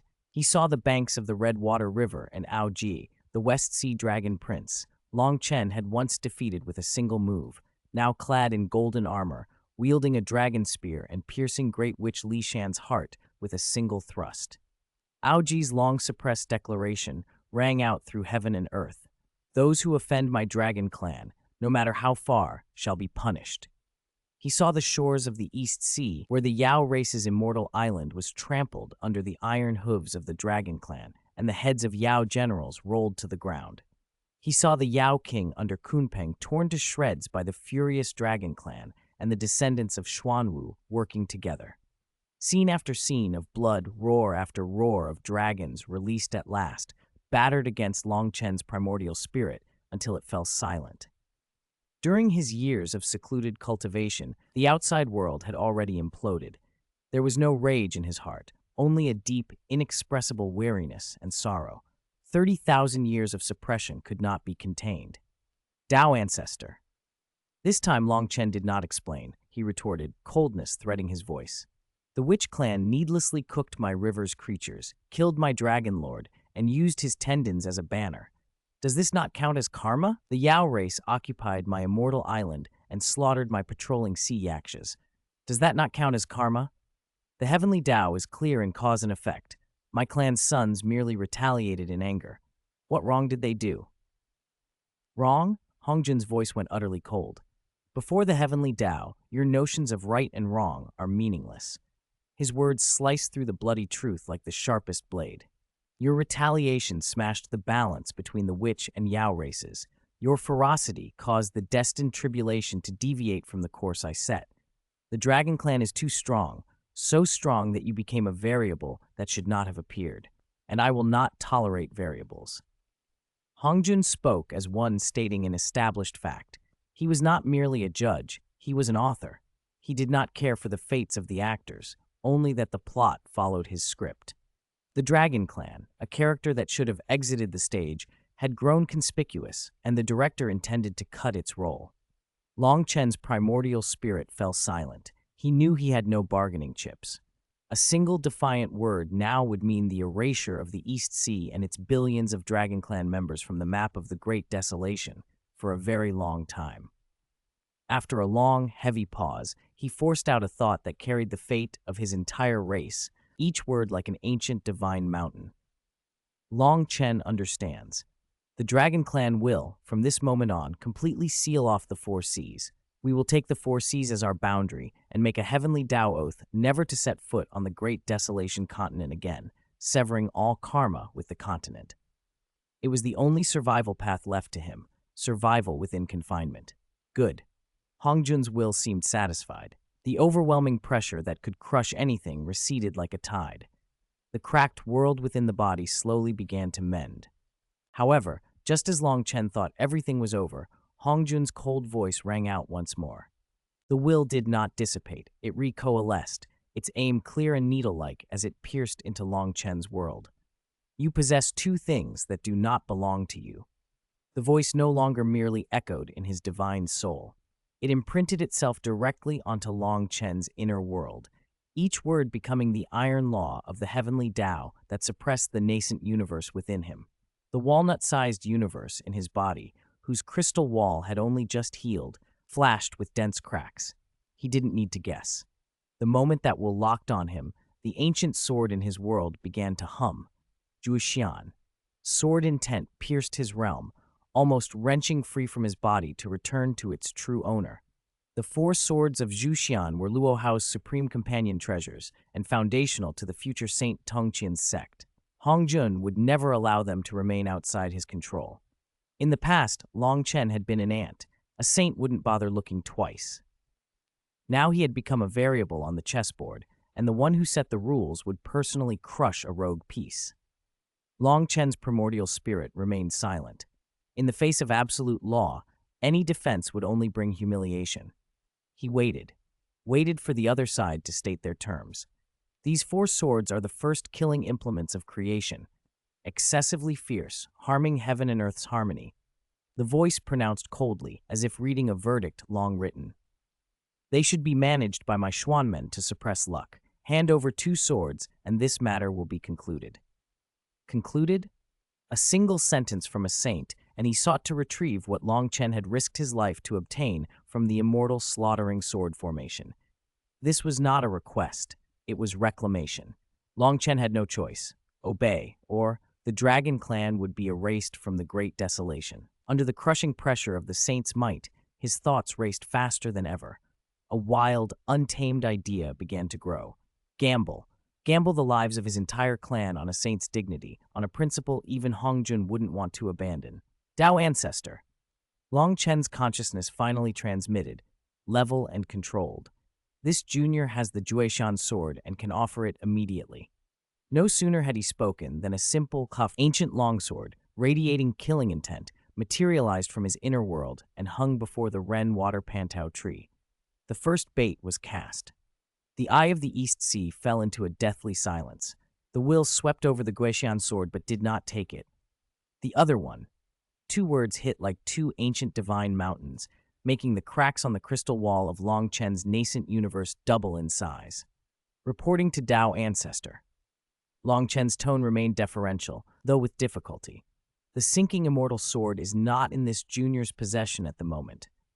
At once the seawater across the entire eye of the East Sea boiled, then froze solid in an instant. For the first time the will carried emotion, an anger that seemed able to freeze space and time. Where is it? Tao Ancestor, please allow this junior to explain. Enduring the pressure that strained his primordial spirit, Long Chen spoke evenly. I have a subordinate, Prime Minister Turtle, who has followed me for many years. Currently, the five elements in the Great Desolation are imbalanced. Water and fire are out of harmony, caring for all living things, and commanded by the Tao Ancestor to permanently guard the four seas. This junior wishes to do something for the world. Therefore, I dispatched him to the mainland to seek innate fire attribute and innate earth attribute spiritual roots, with the hope of harmonizing heaven and earth, sorting out the earth veins, and obtaining blessings for all living beings in the Great Desolation. He wrapped his selfish motive in the grand rhetoric of contributing to the Great Desolation. Then he added, plainly, because the Great Desolation continent is fraught with dangers and Prime Minister Turtle's cultivation is low, this junior temporarily lent him the sinking immortal sword for protection. Currently, he holds it and is busy deep within an earth vein somewhere on Mount Buzhou. He fell silent and awaited judgment. It was a huge gamble, betting that Hongjun, as Dao ancestor, would not stoop to killing a supposedly small person who was working for the Great Desolation. More to the point, he gambled that the mention of innate fire and earth spiritual roots would pique the saint's interest. Completing the 5 elements of heaven and earth aligned with the heavenly Dao's general trend. Time stretched as if for millions of years. Long Chen thought he had lost the gamble, until Hongjun's voice came again, this time with scrutiny. Innate fire attribute spiritual root, innate earth attribute spiritual root. There was a chance. Long Chen kept his consciousness calm. Precisely. This junior has already obtained the Dao seeds of water, wood, and metal. If I can acquire the fire and earth attributes as well, I can evolve the innate 5 elements cycle within my body, and with this body, sort out the earth veins of the Great Desolation and harmonize the 5 elements. This is a matter of immeasurable karma. He invoked karma before Hongjun. The Dao ancestor fell silent. Long Chen could feel exasperation laced in the will. For such a dignified Dao ancestor to be maneuvered by a junior quasi-saint in this way, yet every word Hongjun heard from Long Chen was framed around heavenly Dao, karma, and saving living beings. Each line stood on the high ground of principle, making it impossible for Hongjun to respond with wanton aggression. If he killed Long Chen outright, then seized and slaughtered Prime Minister Turtle to take the sword, he would be bullying the weak and breaking his word, undermining his own saintly dignity and incurring heavenly Dao repercussions. "What do you want?" Hongjun finally asked. Those 5 words were the saint's compromise. They were also Long Chen's ticket from being a mere chess piece to becoming a negotiator at the table. This junior dares not be extravagant. Long Chen's tone grew even more respectfully firm. I only seek to find these 2 spiritual roots for the living beings of the Great Desolation. If Dao Ancestor can offer guidance and assistance and help this junior succeed, I will be eternally grateful. At that time, I will immediately recall Prime Minister Turtle and present both the Sinking Immortal Sword and the Juexian Sword with both hands. He emphasized guidance and assistance with absolute clarity. It was a transaction. You aid me in finding the spiritual roots, then I hand over the swords. Not a plea, an exchange. Silence hung again. Hongun's will trembled across the eye of the East Sea, space folded as if to collapse, but in the end the rage was suppressed. 2 innate supreme killing treasures temporarily unusable for Hongjun, in exchange for 2 innate spiritual roots that were also currently inaccessible. Incidentally, resolving a portion of karma and incorporating Long Chen, this unpredictable variable, into a framework of service to the heavenly Dao would not be a loss. Good. One stiff word issued from Hongjun's will. Xianxia Palace will hold 3 lectures. You, bring the swords. At that time, I will give you the spiritual roots. Long Chen prostrates himself in gratitude to Dao Ancestor. Gratitude swelled in Long Chen's consciousness. He bowed inwardly. Outside, a cold snort broke the tension, devoid of joy, yet not sorrow. The saint's all-encompassing will receded like a tide. Whoosh! In the eye of the East Sea, the solidified seawater flowed again. The branches and leaves of the Renwater Pantau tree swayed. Life returned to still things. Pfft! Long Chen suddenly opened his eyes and spat a stream of golden dragon blood. His face had gone pale. Gambling with a saint had meant risking the lives of his entire dragon clan, walking the razor's edge of the heavenly Dao. He had won. He had bought a chance at survival, time, and the crucial items for his enlightenment. He wiped the blood from the corner of his mouth, looked at the Juexian sword floating before him, and with a wave retracted it into his body. Hongjun, Long Chen murmured, his eyes devoid of triumph, only a bottomless calm. You think you control the chessboard, but you don't know that a madman who refuses to be a chess piece has already infiltrated the board. 3,000 years. From now, the five elements' spiritual roots would be gathered. Before his eyes, a grand Tao wholly different from Hongzhun's severing the three corpses, a Tao unique to Longchen, was slowly unfolding beneath his feet. Chapter 92. The five elements are about to come together, and the dragon clan lies dormant. The saints will receded like a tide, and the oppressive force that had frozen time vanished without a trace. Long Chen's taut primordial spirit finally relaxed, but he did not rise. He remained cross-legged, calmly regulating his breathing. To spar with a saint, even if it seemed like a battle of words, was in reality a constant dance on the razor's edge of heavenly Tao rules, consuming far more mental energy than a quasi-saint-grade fight. He wasn't in a rush to deal with the chaos outside. Instead, he focused on settling himself. External pressures, the warning from Hongjun and the alliance of the witch and demon races, were distractions. The true foundation was one's own strength. Condense. With a thought, a wisp of the purest innate Renwater origin flowed up from the Renwater Pantao tree beneath him. It was deep azure and crystal clear, as if it carried the weight of the four seas. The surrounding water currents became docile at its presence. He guided the origin carefully into his Dantian purple mansion. There, his primordial spirit sat loftily like a deity who had opened the heavens and earth, refining the water origin with its Tao. The process went surprisingly smoothly. He already possessed the Azure Dragon bloodline, the ancestral dragon of water, and thus had a natural affinity with the water Tao. In just 49 days, a Tao seed formed, entirely azure, countless water-patterned talismans flowing across its surface, condensing in the center of his purple mansion.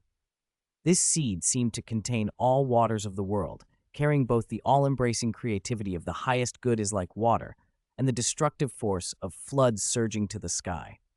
The water Tao seed was complete.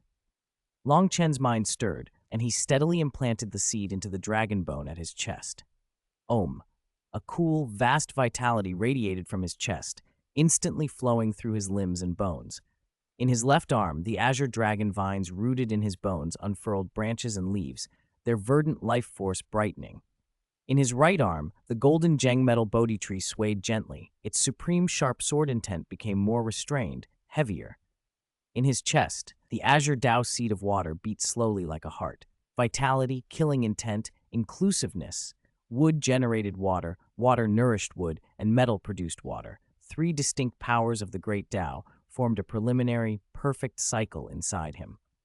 Long Chen could feel his physical body ascending another level, and the crystal walls of the nascent world within him had grown tougher and thicker. Still lacking fire and earth, he murmured. He opened his eyes.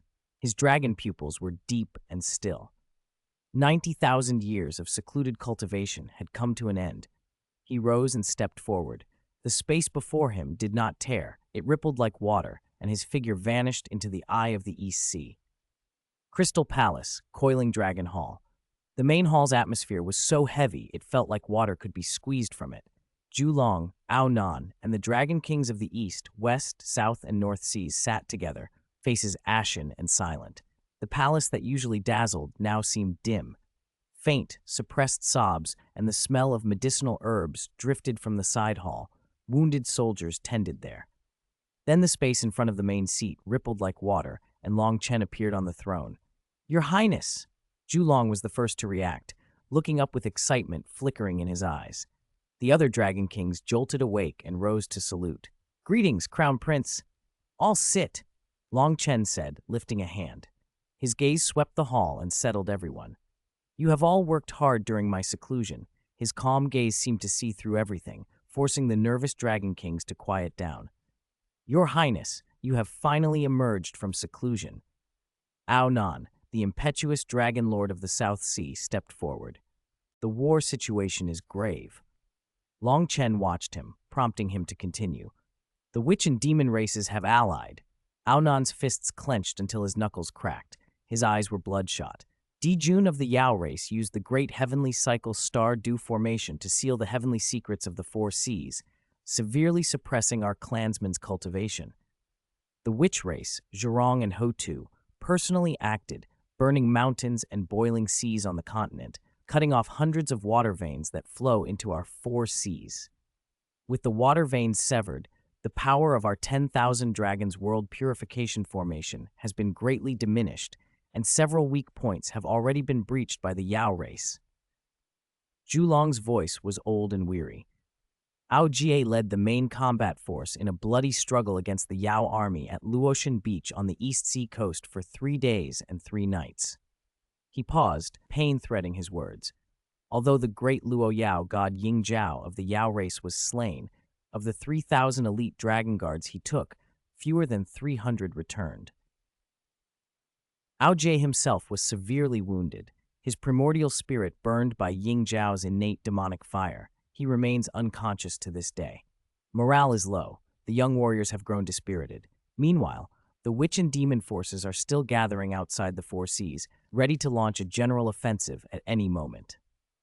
Silence settled over the hall again. The pressure was almost tangible, pressing down on every senior member of the Dragon Clan. Longchen listened without expression. None of this surprised him. In fact, it had been part of his plan. If his people never tasted pain, they would never learn restraint. If they never knew despair, they would never burn their boats. Pass on my orders. After a long silence, Longchen finally spoke. His voice was not loud, but it carried clearly to every corner of the hall. First, recall Prime Minister Turtle. The treasure hunt is to be temporarily suspended. Everyone looked stunned and confused. Hadn't the Crown Prince always prioritized that? Longchen didn't explain, moving on to the next command. Second, bring Jie from the injured camp to my quarters. I will personally treat his wounds. The hall was aghast.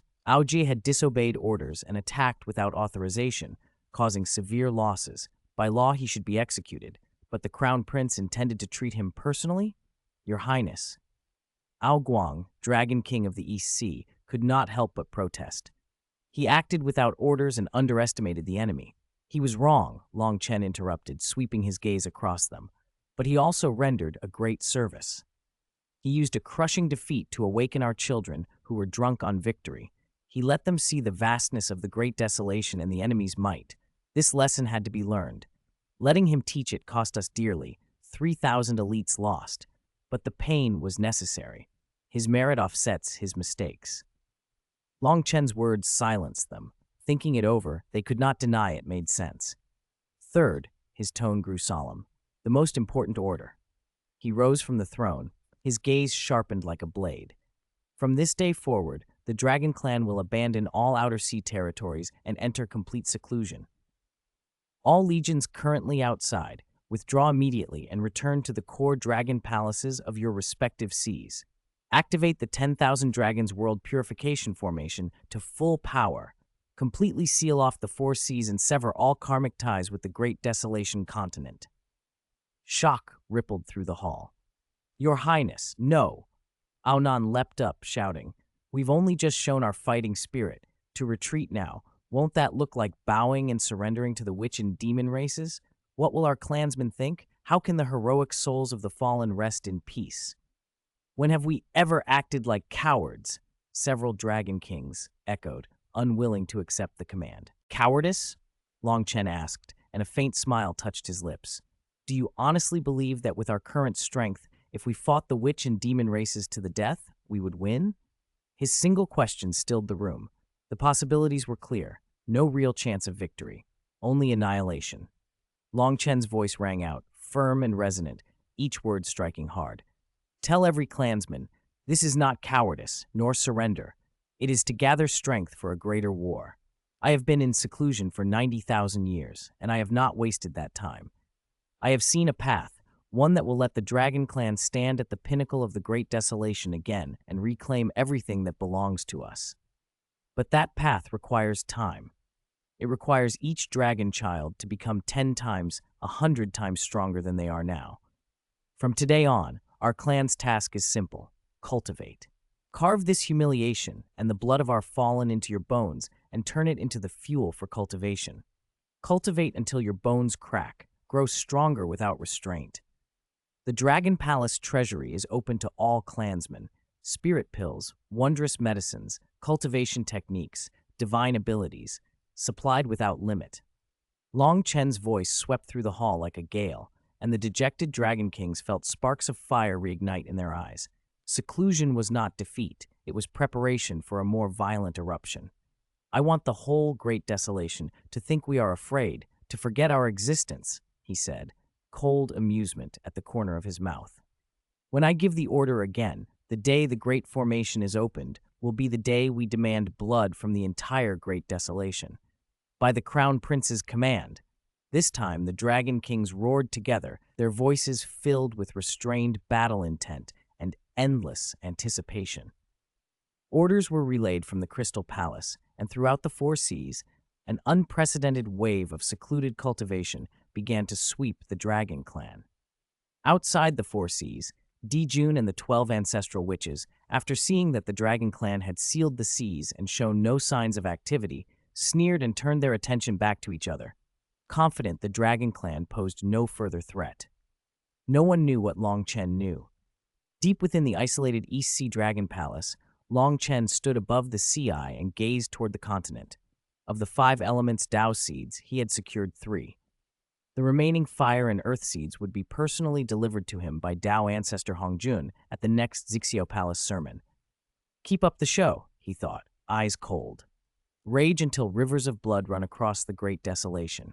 When their play ends, that will be the moment for my Dragon Clan to step onto the stage. Above the East Sea, the heavenly secrets grew obscure. Within a single day, several distinctly different pressures surged from the continent's depths, stirring the Grand Mist world. The first rose from the Yuqing realm on Kunlun Mountain, an aloof will that made the spiritual qi of the world feel as if it had frozen. The second came from the 33rd heaven, an imposing imperial might that made the stars shine like daylight. Almost at once, the sea of blood churned, and a celestial light shot up from West Kunlun. Auras of the golden immortal middle stage, as if by prior agreement, heralded the arrival of a new age. In the Crystal Palace, Coiling Dragon Hall, Zulong and Aodong stood side by side facing the continent in silence. Those auras, like invisible whips, lashed fiercely at their Dao hearts, burning with pain. Yuanxi, Dijun, they've both made breakthroughs, Aodong said, his voice dry and hoarse. Zulong swallowed hard. At last, he forced out a few words through gritted teeth. Saint disciples, fated protagonists, always one step behind. In a life-and-death struggle, falling behind meant death. On the main seat of the Great Hall, space rippled like water, and Long Chen's figure quietly emerged. He regarded the 2 clan pillars, faces set like iron, with a voice as calm as still water. Why use the clan's strengths to contend with their weaknesses? Zulong and Aodong turned and bowed. Your Highness. Long Chen did not let them rise. He descended the steps and asked another question. Hongjun's method severs the 3 corpses. Do you think what is severed is truly useless? And what is united, is it truly one's own Dao? Their bodies trembled. They looked up at him in bewilderment. Severing greed, anger, and ignorance smooths the rough edges. It prunes one into the shape the heavenly Dao favors, Long Chen went on. The path they walk is one laid by Hongjun, founded not within themselves, but on Hongmeng purple energy, on the high and mighty grace of the Dao ancestor. He stepped closer, his gaze a knife in their eyes. What heavenly Dao gives today can take back tomorrow. To tie your life and fate to another's whim, to beg for that Dao on bended knee, do you wish to walk that path? Every word was an awl, piercing to the bone. Envy and anxiety that had just risen inside them began to bleed. Your Highness? Zulong's eyes lit with a spark that was more confusion than hope. But if we don't sever the 3 corpses, how can we break through? Who said a breakthrough must involve severing? Long Chen smiled, a smile with a chill and a madness to it. What is the foundation of my Dragon Clan? Bloodline, physical body, every shred of power that belongs to ourselves. Their heart demon is an obstacle, so they cut it away like a coward, but our Dragon Clan's heart demon is our greatest treasure trove. We must devour it. He stood before them, eyes burning. Uncles, do you dare to follow me on a path no one has ever trod?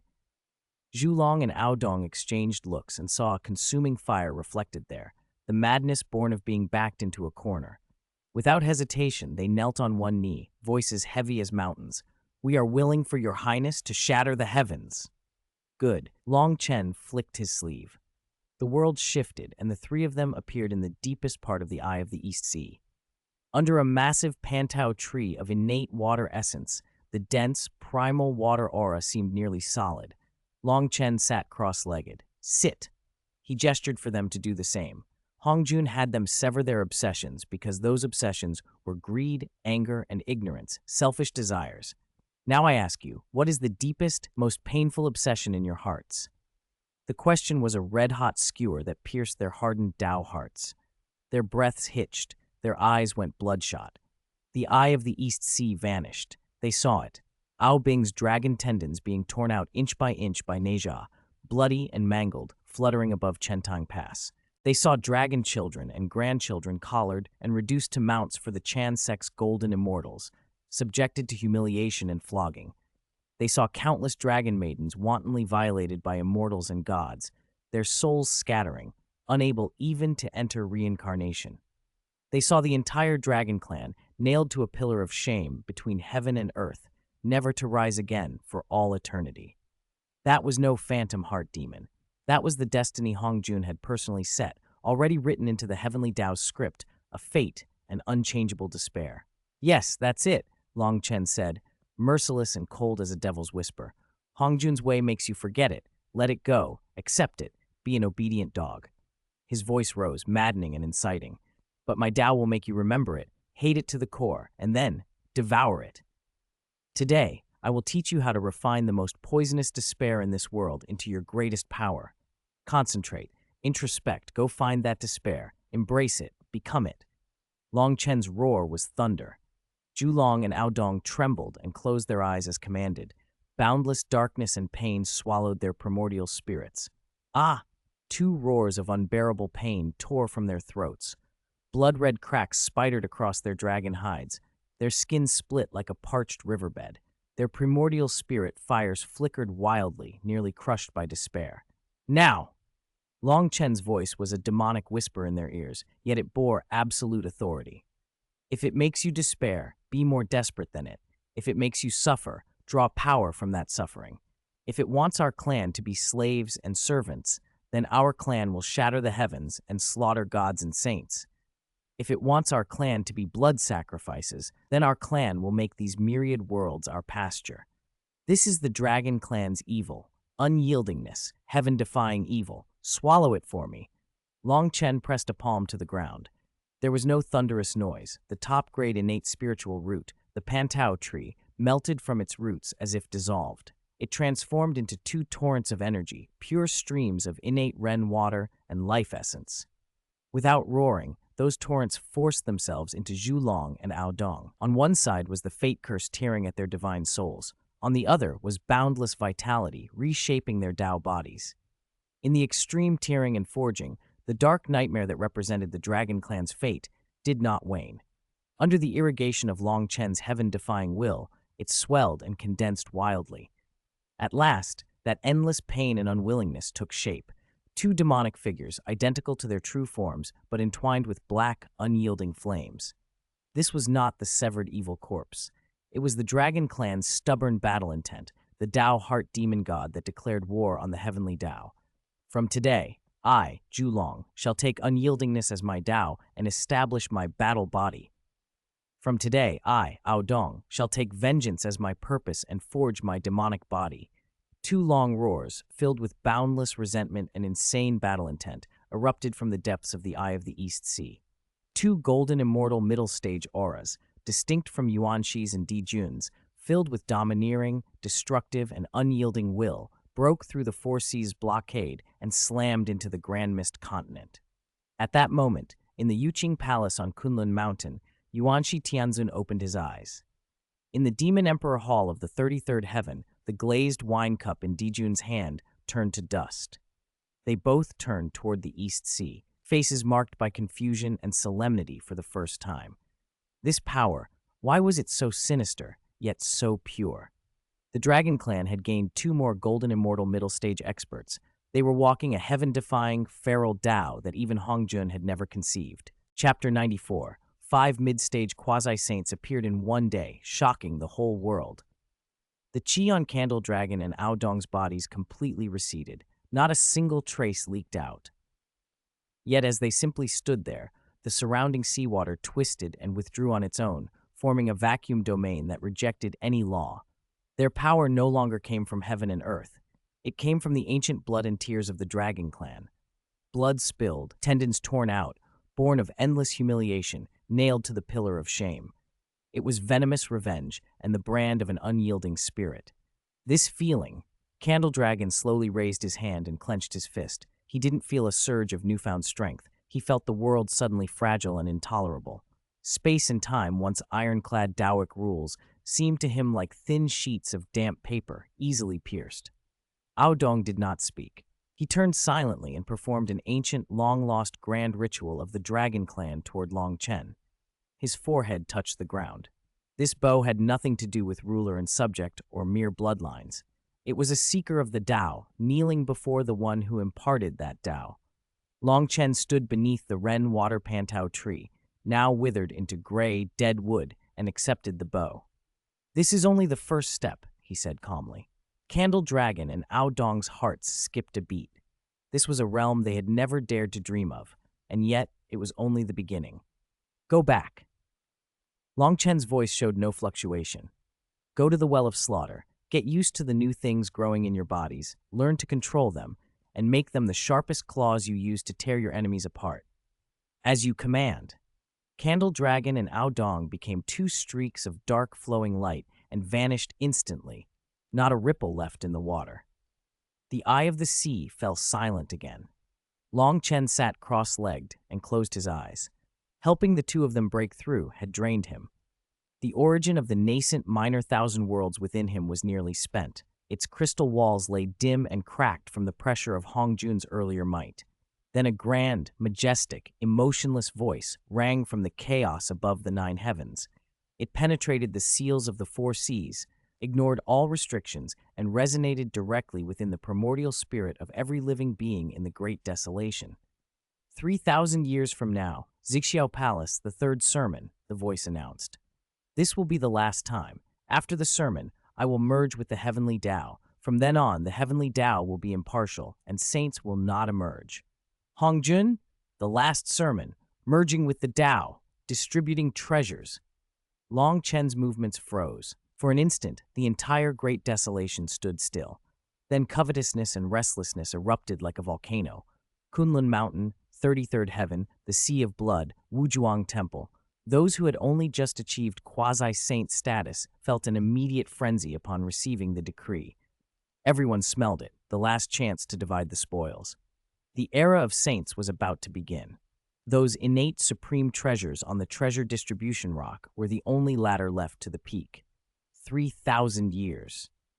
Longchen rose and stared through the endless depths of the sea toward the continent. He could sense the undisguised ambition of those quasi-saints. Time is running out. His eyes hardened. Before Hongjun completely closes the door, my dragon clan needs more people who can overturn the world. Recovering on his own would be too slow. He acted immediately. Uncle Aodong. His will descended upon the Crystal Palace. The East Sea Dragon Lord Aodong, consolidating his cultivation, immediately bowed. "Your Highness, pass my order. Open the Ancestral Dragon's Legacy Vault." Aodong looked up in shock. The Ancestral Dragon's Legacy Vault, the Dragon Clan's last trump card, the hope the Ancestral Dragon sealed with his final strength after the Dragonhan calamity. It was an iron rule that it must never be used unless the clan faced extinction. "Your Highness, now, open." Longchen's single-word command brooked no argument. "As you command." Aodong gritted his teeth and obeyed. Moments later, a torrent of spiritual qi so vast that the entire East Sea trembled surged from the deepest part of the Crystal Palace. It coalesced into a gigantic spiritual qi dragon of pure energy, roaring as it plunged into the eye of the East Sea. Longchen spread his arms and let that massive torrent, transformed from countless spiritual essences and heaven and earth treasures, wash over his depleted inner world.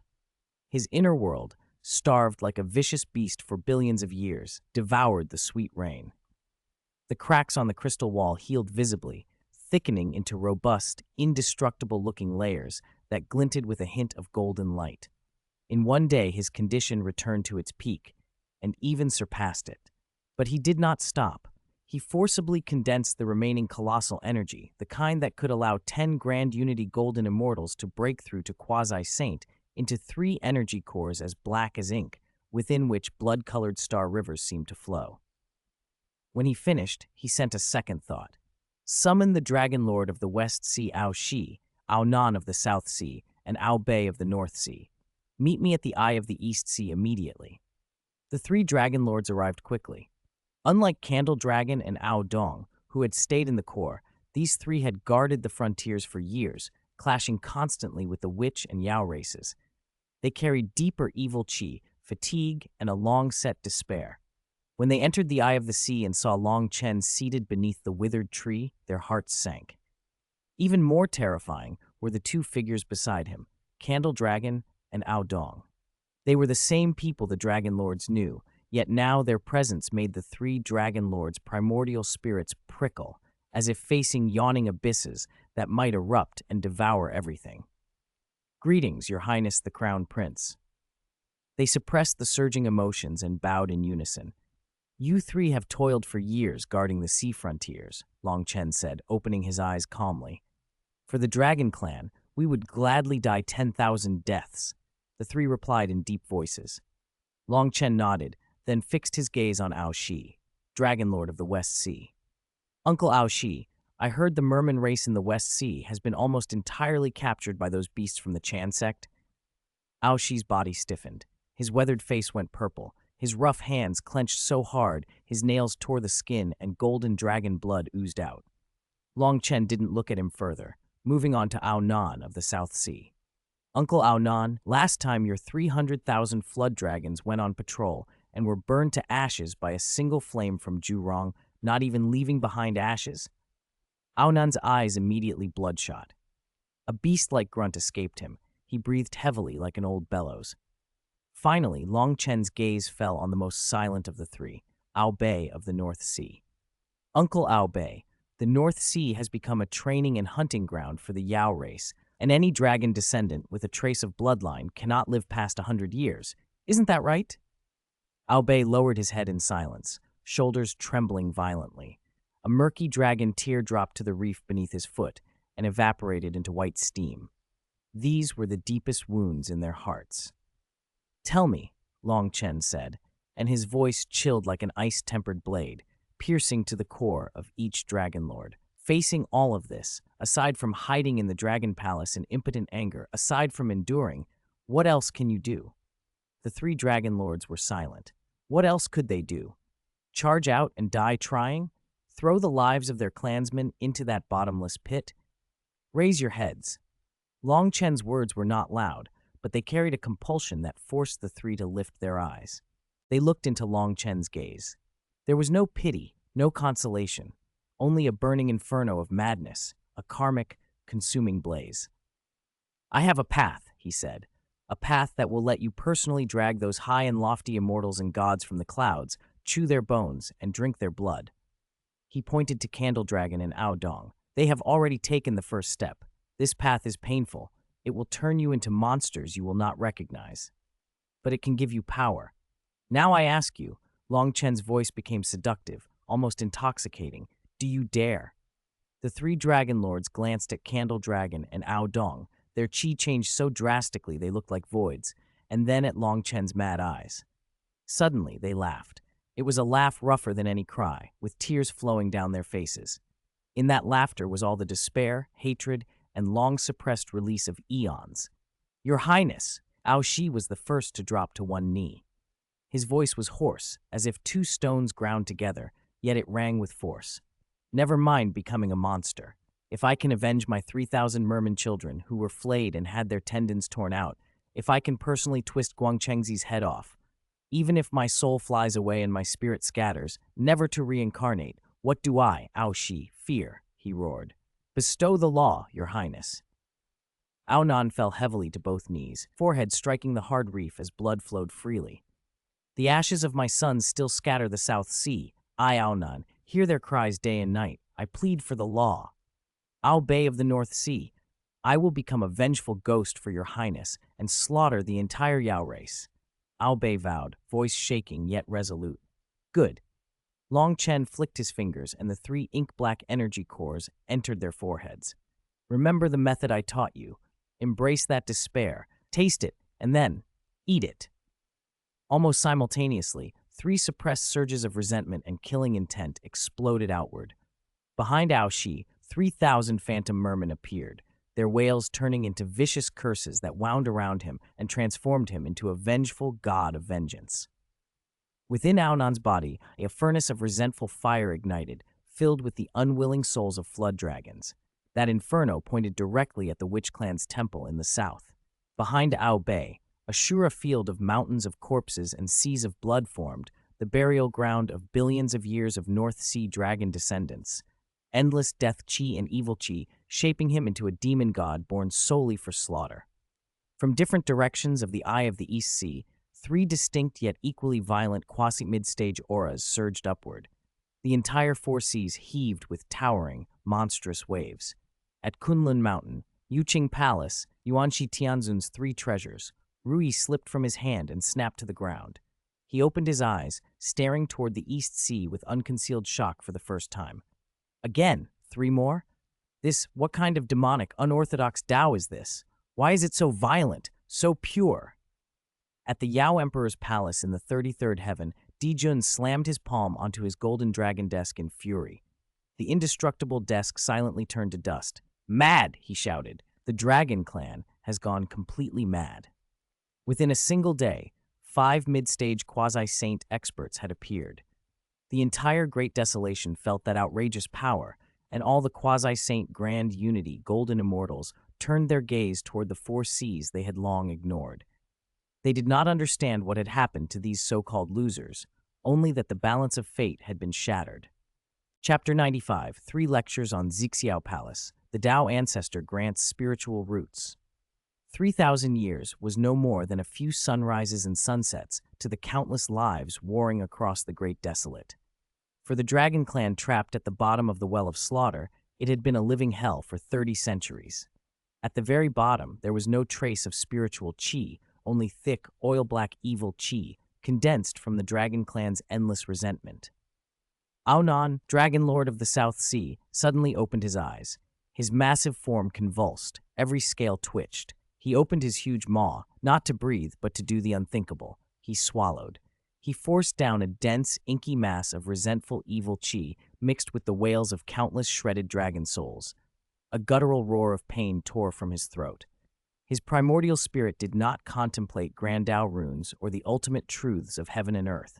Before him, on an endless, looping reel, was only one scene: 30,000 of his flood dragon disciples, his most elite children, twisting and burning in Zhurong's divine fire, evaporating without a trace between heaven and earth. That scalding pain that burned the divine soul, that helpless despair at watching kin die while pinned in place. Hongjun's method had been to make them forget, to sever memory. Long Chen's way was the opposite, to make them remember, to make them swallow. He treated that despair as the purest sustenance, chewing it over and over, swallowing it again and again. With every swallow, the sheen on his scales dimmed. It was no longer the bright glow of circulating spiritual qi, but the dull, iron-black tarnish of endless bloodstains. He was not the only one. Behind him, every Dragon Clan elite did the same, gazing at the brand of being flayed alive by the Chan school within their divine souls and greedily absorbing the endless pain and hatred. The four seas fell utterly silent, as if a world-destroying behemoth had curled up in the deepest abyss, sharpening every claw with hatred and humiliation, while waiting quietly for the command to awaken. The 3,000 years ended. In the depths of chaos, the ancient, unchanging gates of Xianxia Palace opened without sound. A majestic Taoic voice, cold and emotionless, resonated across the Great Desolate for the third and final time. The time has come. On Kunlun Mountain's Jade Purity Grand Hall, Yuanxi Tianzun was wrapped in swirling immortal light. His aura had ascended to the pinnacle of the Grand Unity Golden Immortal mid-stage, one step from perfection. In the 33rd heaven, at the Demon Emperor's palace, Dijun wore the river diagram and Luo book above his head, his body shrouded in starlight that formed an imperial robe. His imperial might was far greater than 3,000 years before. The sea of blood churned, and Minghe emerged. In the Five Zhuang Temple, Zhen Yuanzi flicked his horsetail whisk. In West Kunlun, the Queen Mother of the West stood wrapped in immortal light. Threads of radiant power tore through the sky and sliced across the great desolate heaven, hastening toward chaos. But as these august figures, standing at the absolute top of the world, broke through chaos's violent gales and neared the outline of Xianxia Palace, their path vanished. Without warning, a crystal palace of such impossible size and savage presence tore through chaos and blocked their way. Its shadow even swallowed a corner of the Tao aura radiating from the distant Xianxia Palace. This was not a projection. This was the real body of the East Sea Dragon Palace. Longchen had driven the entire Dragon Palace like a chariot into chaos. In front of the palace stood 6 figures. The leader, garbed in profound black robes, was Longchen. He stood with his hands behind his back, and chaos currents powerful enough to shred a Grand Unity Golden Immortal recoiled, forming an absolute vacuum. Behind him stood 5 newly advanced mid-stage Grand Unity Golden Immortals, Candle Dragon, Ao Dong, Ao Shi, Ao Bei. Their faces were expressionless, their bodies devoid of immortal light or Tao aura, their living essence nearly extinguished. Only death chi and a hatred that made even great beings like Yuanxi and Dijun feel their primordial spirits prickle remained. This was not mere killing intent. It was the obsession of those who had crawled out of mountains of corpses and seas of blood. Pure, ravenous revenge. The composure vanished from Yuanxi Tianzun's features, replaced by a frosty mask. The true fire in Dijun's eyes contracted like a pupil under sudden light. How could these dogs he had once forced to seal the seas 3,000 years ago be like this? He could not read them. He could not see through any of the 6 Dragon Clan members, especially Long Chen, who looked less like a living man and more like an abyss capable of swallowing every Tao linked to the ruins. Fellow Taoist Long Chen, what a grand display! Dijun forced out, trying to hide his surprise and sounding more formal than he felt. Long Chen's gaze swept past him like a glance at a roadside stone, never lingering. Finally, it rested on Yuanxi Tianzun, the most haughty of the 3 pure ones. He smiled. Fellow Taoist Yuanxi, I hear your Chan school has many disciples. Are your mounts still sufficient? The single sentence had no visible power fluctuations, but it struck harder than any divine ability, an invisible slap ringing through chaos that landed squarely on Yuanxi Tianzun's face. Long Chen, Yuanxi roared. You seek death. His terrifying jade purity immortal light exploded, boiling chaos. Behind him, an illusionary formation flickered, depicting endless slaughter. Second brother, Taiking Laozi, who had been meditating with his eyes closed, finally opened them. His gaze was calm. He reached out and pressed Yuanxi's arm. The murderous qi on the verge of tearing chaos apart was forcibly suppressed. Long Chen didn't even look at the enraged Yuanxi. His eyes shifted to Tongqian, who stood with his hand on his sword hilt nearby. Fellow Taoist Tongqian, was the Geng medal from last time still easy to use? Sect Master Tongqian hesitated, avoiding Long Chen's stare, then nodded. Thank you. From within Xianxia Palace, Hongjun's voice came, calm, but carrying the indisputable majesty of the heavenly Tao. Take your seats. Only then did the mighty figures withdraw their airs, stifle the shock in their hearts, and, with varied expressions, pass through the palace gates. No one dared glance at the 6 cushions in the front row reserved for saints. Every eye inevitably drifted to the Dragon Clan. Long Chen and the 5 dragons walked to the most secluded corner of the Grand Hall, just as they had 3,000 years ago, pretending merely to be onlookers. Once everyone sat, Hongjun's figure appeared silently on the high platform. His indifferent gaze swept the hall and finally fixed on Long Chen in the corner. Long Chen rose, walked to the center, and bowed to Hongjun. Tao ancestor, 3,000 years have passed. He flipped his wrist. 2 ancient swords flew out and hovered before Hongjun. There was no blatant killing intent on them, only 2 sword spirits wailing with unwillingness and destruction, Xianxian sword and Duexian, absolute immortal. The 2 innate treasures trembled, wanting to snap free and return to Long Chen's side. Hongjun, expressionless, flicked a finger. A crimson flame, as if forged from the cores of billions of stars, and a seemingly ordinary but immensely weighty earth-yellow soil that bent space itself, floated before Long Chen, innate essence of Liwo and 9 heavens breathing earth. "What you seek," Hongjun said. Longchen reached out, and without touching them, the two treasures merged into his palm and vanished. The vast origin powers of fire and earth exploded within the minor thousand worlds inside him. The world within him sang, metal, wood, water, fire, earth, the five elements completed, the cornerstone of a world at last established. "Thank you, Tao Ancestor." Long Chen sheathed his swords and bowed again. "Sit down." Hongjun's voice resounded through the hall. At that same instant, a supreme will descended into Long Chen's primordial spirit, timeless, cold, vast, utterly devoid of emotion. It manifested as words. Long Chen. The will continued in a tone beyond speech. "The tribulation of the Lich is the great trend of the heavenly Tao. If you interfere again, attempting to change the predetermined fate..." It paused. Long Chen's primordial spirit glimpsed a scene. In chaos, the magnificent crystal palace and the billions of dragon clans sleeping within it were not shattered or destroyed, but erased under a higher law. Their traces from past to present to future were wiped clean from the river of time, as if they had never existed. The heavenly Tao will personally erase you, this anomaly, along with your roots. Long Chen returned to his corner and sat among the complicated stairs. His expression did not change. In the deepest part of his primordial spirit, he answered with three calm, solemn words. "Understood." He glanced up at Hongjun on the high platform, whose figure was slowly merging with the heavenly Tao. In the corner of his mouth, where no one noticed, Long Chen's lips curved into a very cold smile. "Erase me? If you can. When my world reaches major achievement, you'd better be able to do it." Hongjun seemed to sense something. His extremely indifferent eyes flicked toward the corner again, but he said nothing and slowly withdrew his gaze. The Tao Ancestor's third lecture began. This was the final one. Hongjun's third sermon was unlike the others. He did not expound on the Tao or offer enlightenment.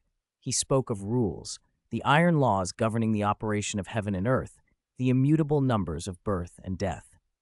Most consequential of all was the yawning chasm beneath the saints, the heavenly mandate. Each of his words crystallized into cold runes and imprinted themselves on the primordial spirits of everyone in Xianxia Palace. The three Qings and Nuwa felt the Honghuang purple energy above their heads resonate with those runes, and a clear path to sainthood unfolded beneath their feet. Dijun, Minghe, and Genuanzi listened with icy divine souls. They understood. Hongjun was announcing a ruthless truth with perfect calm. The chessboard had been set, each move predetermined. Beneath the saints, all were pieces. None could cross that boundary. Those were the rules. In a corner, Long Chen sat with his eyes half closed, deaf to the so-called heavenly Tao rules.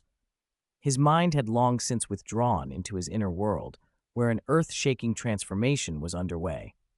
The innate Li fire essence had sprouted into a towering Fusang tree, its roots planted in the east and its canopy blazing with true fire, delivering the first light and warmth to that nascent realm. The nine heavens breathing earth crystallized into a world-supporting divine mountain at the center, suppressing the violent elements.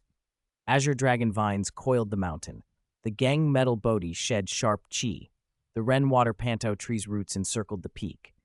Metal, wood, water, fire, earth, the five elements Tao seeds closed into a perfect loop. Five-colored divine light converged. Wind, thunder, clouds, and mist arose. The first ray of law that belonged entirely to Long Chen himself was born. His life essence was undergoing a fundamental change, from a mere living being into a self-sufficient world. "My Tao is complete," he thought. His Tao's foundation lay within himself. "My body is the world. My will is the will of heaven." On the high platform, Hongjun's sermon finally ceased. 3,000 years had passed. "This sermon concludes here," he announced with indifferent clarity. The words tightened chests throughout the hall. He scanned his 6 disciples below and spoke without warmth. "You 6 are saints destined by heaven. You shall be the exemplars of Xuanmen to enlighten the Grand Mist." The main event began. Taiking, Yuqing, Shangqing. Hongjun waved, and an ancient scroll depicting heaven, earth, and a profound yellow light floated to Laozi. "This is the innate spirit Taiji diagram. I bestow it upon you to suppress the luck of the human sect." When the scroll unfurled, a terrifying Tao rhythm that subdued all things filled the air. Mighty figures felt as though an ancient divine mountain pressed upon their primordial spirits. Their circulation of power grew sluggish. The sunfire in Dijun's eyes contracted with jealousy. A precious banner, engraved with primal, world-shaping patterns, flew to Yuanxi Tianzun next. This is the innate spirit Pangu banner. It governs creation and slaughter. I bestow it on you to clarify your teachings. Pride flushed Yuanxi Tianzun's normally arrogant features. He accepted the banner with trembling hands and bowed deeply. Disciple, thanks, master. Hongjun's gaze then fell on Tongtian and the two swords Longchen had returned. From the void realm, he conjured the immortal slaughtering and immortal slaying swords, and together with a formation diagram, pushed them toward Tongtian. This is the immortal slaughtering sword formation. It cannot be broken by fewer than 4 saints. It carries heavy slaughter and heavy karma. You must be responsible with it. Tongtian received the 4 swords and the formation with a trembling body. They felt like lost limbs restored to his primordial spirit and bloodline.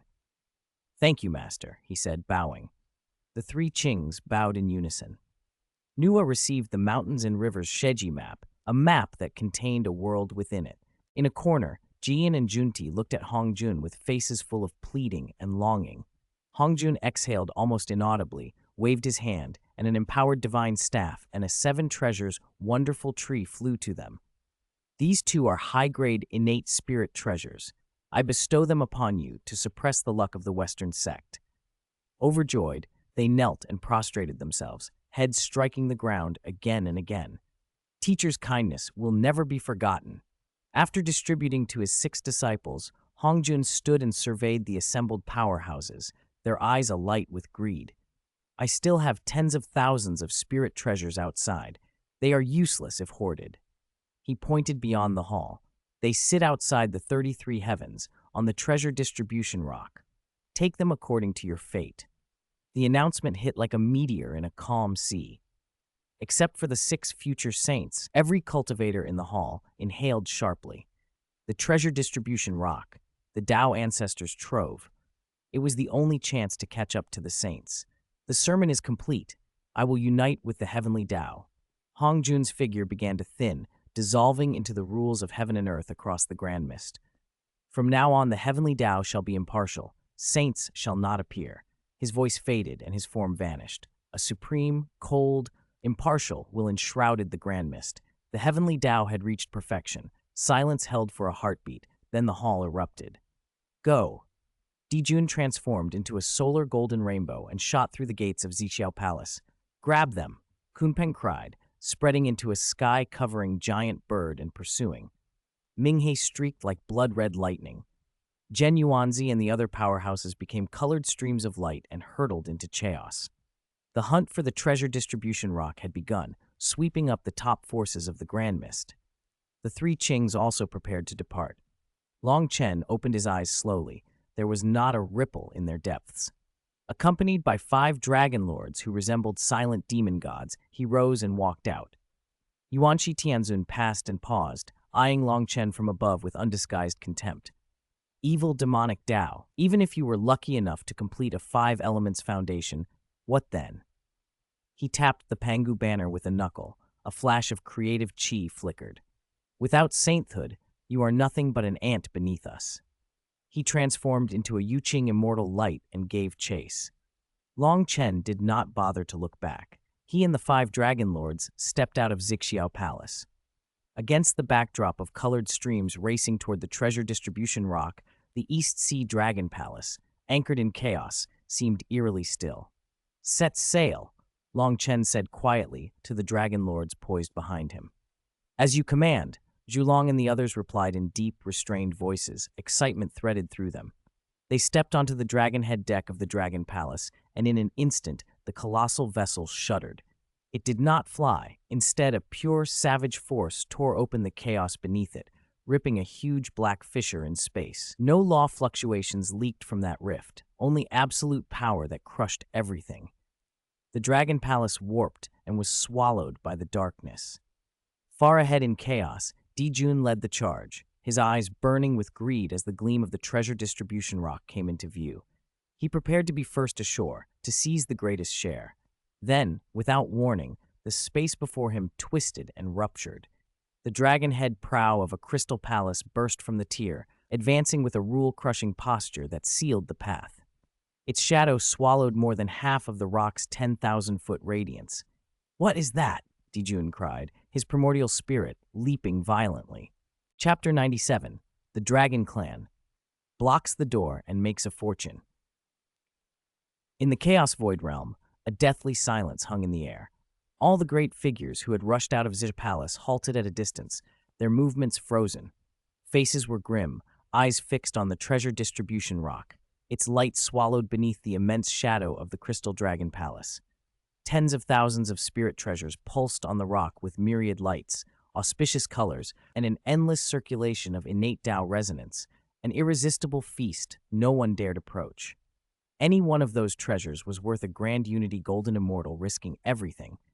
But now the mountain of treasure was being monopolized by the Dragon Clan. Longchen, Heavenly Emperor Dijun, could no longer restrain himself.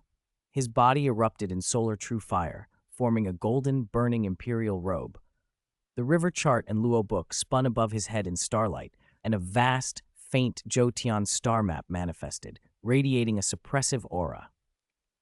He pointed at the black-robed figure on the Dragon Palace throne and bellowed, fury barely contained. "What is the meaning of this?" Tao Ancestor clearly declared that all spirit treasures on the treasure distribution rock are available to those who have opportunity.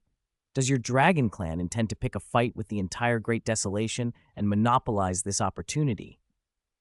The accusation echoed through the chaos with imperial majesty and warning.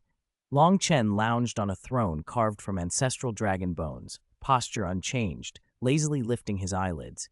His gaze swept over Dijun like one passing a nuisance stone, completely indifferent.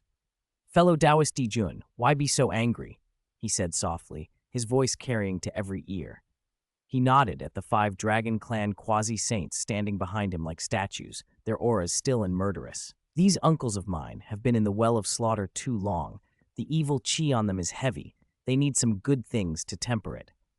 Tao Ancestor was merciful and opened his private treasury. "As juniors, it's only right that we help first to count and sort the treasure, lest cats and dogs come to covet them and defile Tao Ancestor's store." He paused, casual and airy, but his tone held an undeniable domineering edge. "We're not greedy. After we take what we need, whatever remains will naturally be yours." At that, the divine souls of the assembled masters twitched. Pick first? Sort them? That wasn't mere arrogance, it was naked humiliation. They were being treated like beggars waiting at a doorway for leftovers. "Longchen, how dare you be so insolent?" Demon Master Kunpeng lunged forward from behind Dijun, a shriek splitting the air. His eyes, sinister and venomous, fixed on Longchen as if he meant to devour him. The futon and saintly seat robbed from him at Xianxia Palace were an unhealed wound in his heart. "Your Dragon Clan is nothing but a defeated remnant from the Dragonhan calamity, barely clinging to life. Do you truly think a few more inhuman ghost-like monsters will let you overturn the heavens?" "Oh." Longchen finally straightened. A playful smile curled his lips. "Fellow Taoist Kunpeng, it seems you didn't understand me last time in Xianxia Palace. Some things should not be spoken carelessly." Before he finished, the candle dragon that had stood like a statue with bowed head suddenly raised its eyes. Those cloudy dragon eyes held no divine light, no magical fluctuation, only the pure, ferocious will accumulated from mountains of corpses and oceans of blood. It didn't form a sealing hand nor utter any incantation. It simply opened its maw and sighed. That sigh was invisible and intangible, yet it rippled through chaos like a thought of destruction. Less an ability than a concentrated will of annihilation, forged from the Dragon Clan's eternal resentment and unyielding wrath. "Not good!" Kunpeng's heart screamed a frantic warning.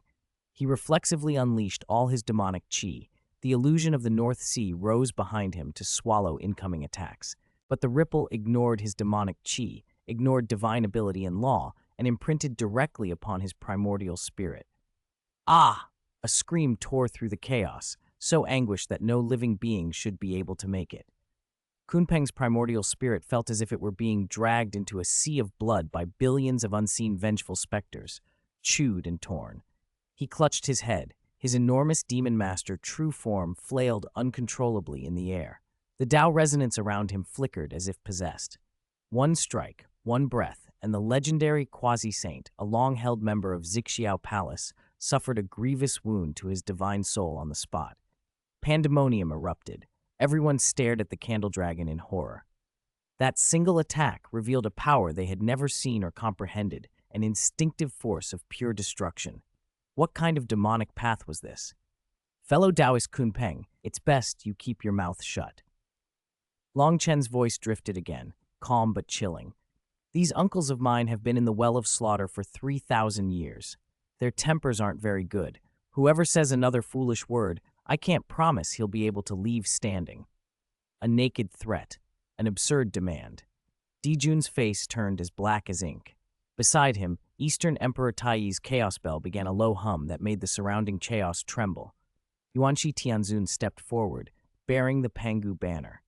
The all-heavens celebration cloud hovered above his head, and 10,000 golden lotuses dangled, making him impervious to all laws. He glowered at Long Chen with cold, lofty contempt.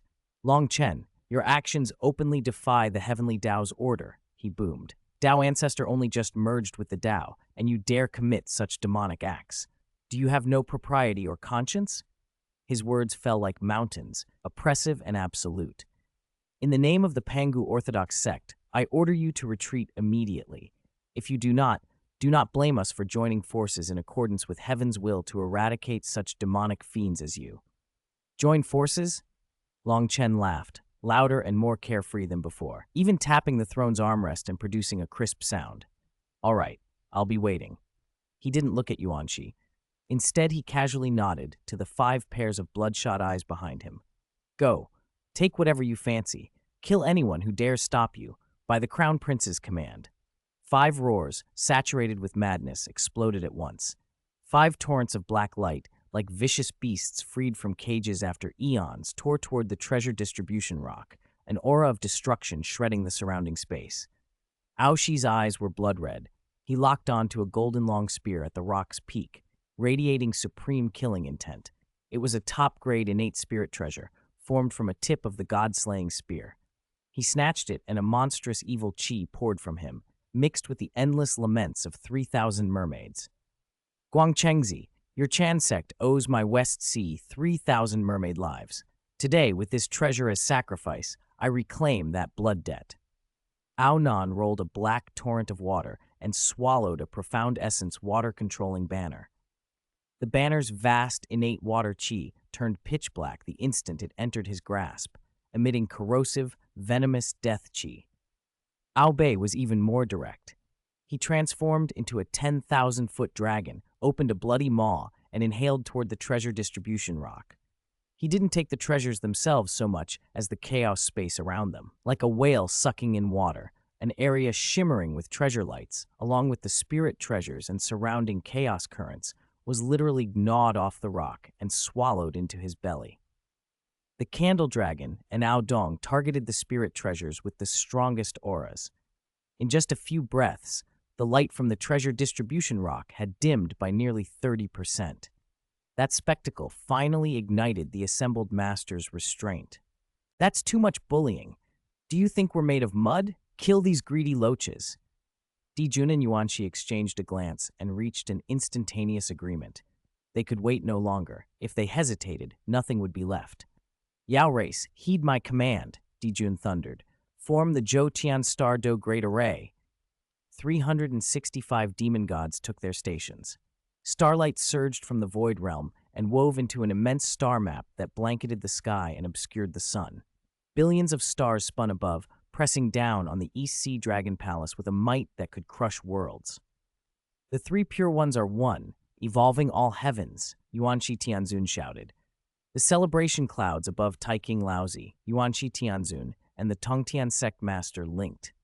The illusions of the Taiji diagram, the Pangu banner, and the 4 swords of Zhu Xian sprung forth, forming an unbreakable golden sky curtain to protect their side. Yuanshi, holding the Pangu banner, flicked it toward Ao Shi, who was still snatching treasures. A seemingly plain Chao sword chi, yet carrying the power of creation, streaked silently through space, cleaving the chaos itself. The sea of blood surged. Old Ancestor Nether River laughed strangely, stepping onto a 12th-grade Karma Fire-Red Lotus. The two swords, Yuan Tu and Abi, transformed into two blood dragons and joined the fray. For a time, the entire Chaos Void realm filled with killing intent and a whirl of divine abilities. A titanic battle broke out around the treasure distribution rock, involving virtually every top powerhouse in the Great Desolation. Longchen sat calmly on his throne, watching with cold eyes. Zhoutian's star array light, the Pangu banner's sword chi, and countless attacks poured down like torrential rain on the Dragon Palace. The Crystal Palace trembled violently, but an invisible ripple flowed across its surface and neutralized the onslaught. He observed the fireworks of divine abilities and the shuddering of his throne, then spoke softly to the air beside him. "Xuanwu, it's your turn." From the Void Realm came a muffled voice, as if it had not awakened in 10,000 years. "Got it. Such a hassle." Then the space beneath the colossal Crystal Dragon Palace twisted violently. A vast, indescribable Xuanwu illusion rose up. Only its head showed, but that head alone was larger than the treasure distribution rock itself. Its eyes were like long extinguished stars, ancient, deathly still, emotionless. It opened its mouth and inhaled, fiercely drawing in the treasure distribution rock that had stood in chaos for aeons. This bite from Xuanwu was not a nibble, it was a swallow. His open maw was not like the mouth of any living thing, but a black hole that devoured everything, a void reaching into ultimate nothingness. There were no fluctuations of spiritual chi, no flickers of divine ability, only an absolute gravitational pull that silenced all sound and coagulated chaos itself. On the treasure distribution rock, thousands of spirit treasures streamed together into a brilliant river of light, and like a breached dam, were relentlessly sucked into that abyssal darkness. "Stop! How dare this beast!" Angry roars exploded out. The eyes of countless powerhouses went red as they poured their strongest divine abilities toward that giant gullet, trying to reclaim even a sliver of the devoured light. It was useless. The moment any light of divine ability approached Xuanwu's maw, it was like ice thrown into a star. No ripple, no effect. Decomposed and dissolved by the absolute darkness. "Xuanwu," Dijun's voice burned with rage. He stared at the enormous head emerging beneath the Dragon Palace, the river diagram and inscription of Luo spinning crazily above his brow. "Form the array! Kill him!" The 365 principal stars descended from the void, condensing into a true, ancient star. It carved a destructive trajectory capable of crushing minor thousand worlds and slammed toward Xuanwu's head. "Evil demon, die!" Yuanqi Tianzun swung the Pangu banner with everything behind it. No longer a test, this was a killing blow, an attack that, short of a saint, contained the fiercest killing intent. Gray Chaos Sword Chi tore the air. Along its path, the Chaos Chi was sheared into the most primordial earth, water, fire, and wind. Faced with these two mega-scale attacks, enough to obliterate a late-stage quasi-saint, Xuanwu did not even retract his head. A layer of almost substantial, profound yellow light glowed across his ancient plated shell. It was not dazzling or sacred, it felt unbearably heavy, as if it bore the weight of the whole great desolate land. Boom! The star-like sphere of light slammed into the profound yellow shell. There was no explosive shockwave. The world-shattering star sank like a pebble into an endless swamp. The profound yellow light indented slightly with a dull thud that stopped every heart. Then the star was gone, completely ground down and devoured by that boundless, crushing force. The Pangu banner's sword chi followed and struck the same spot. The fabled first killing chi of creation, said indestructible, left only a faint white scratch on the profound yellow field before disintegrating, inch by inch, amid a grating sound of friction. How is this possible? Yuanqi Tianzun's arm trembled around the Pangu banner. For the first time, the eternally proud immortal's face showed shock. His full-power strike had only produced a scratch? Xuanwu slowly closed his mouth as though sated and let out a belch.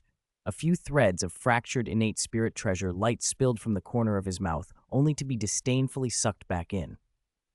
At last his eyes, two dead, dim stars, lifted to regard Dijun and Yuanqi. A muffled, rumbling voice echoed in everyone's primordial spirits. "Haven't eaten yet?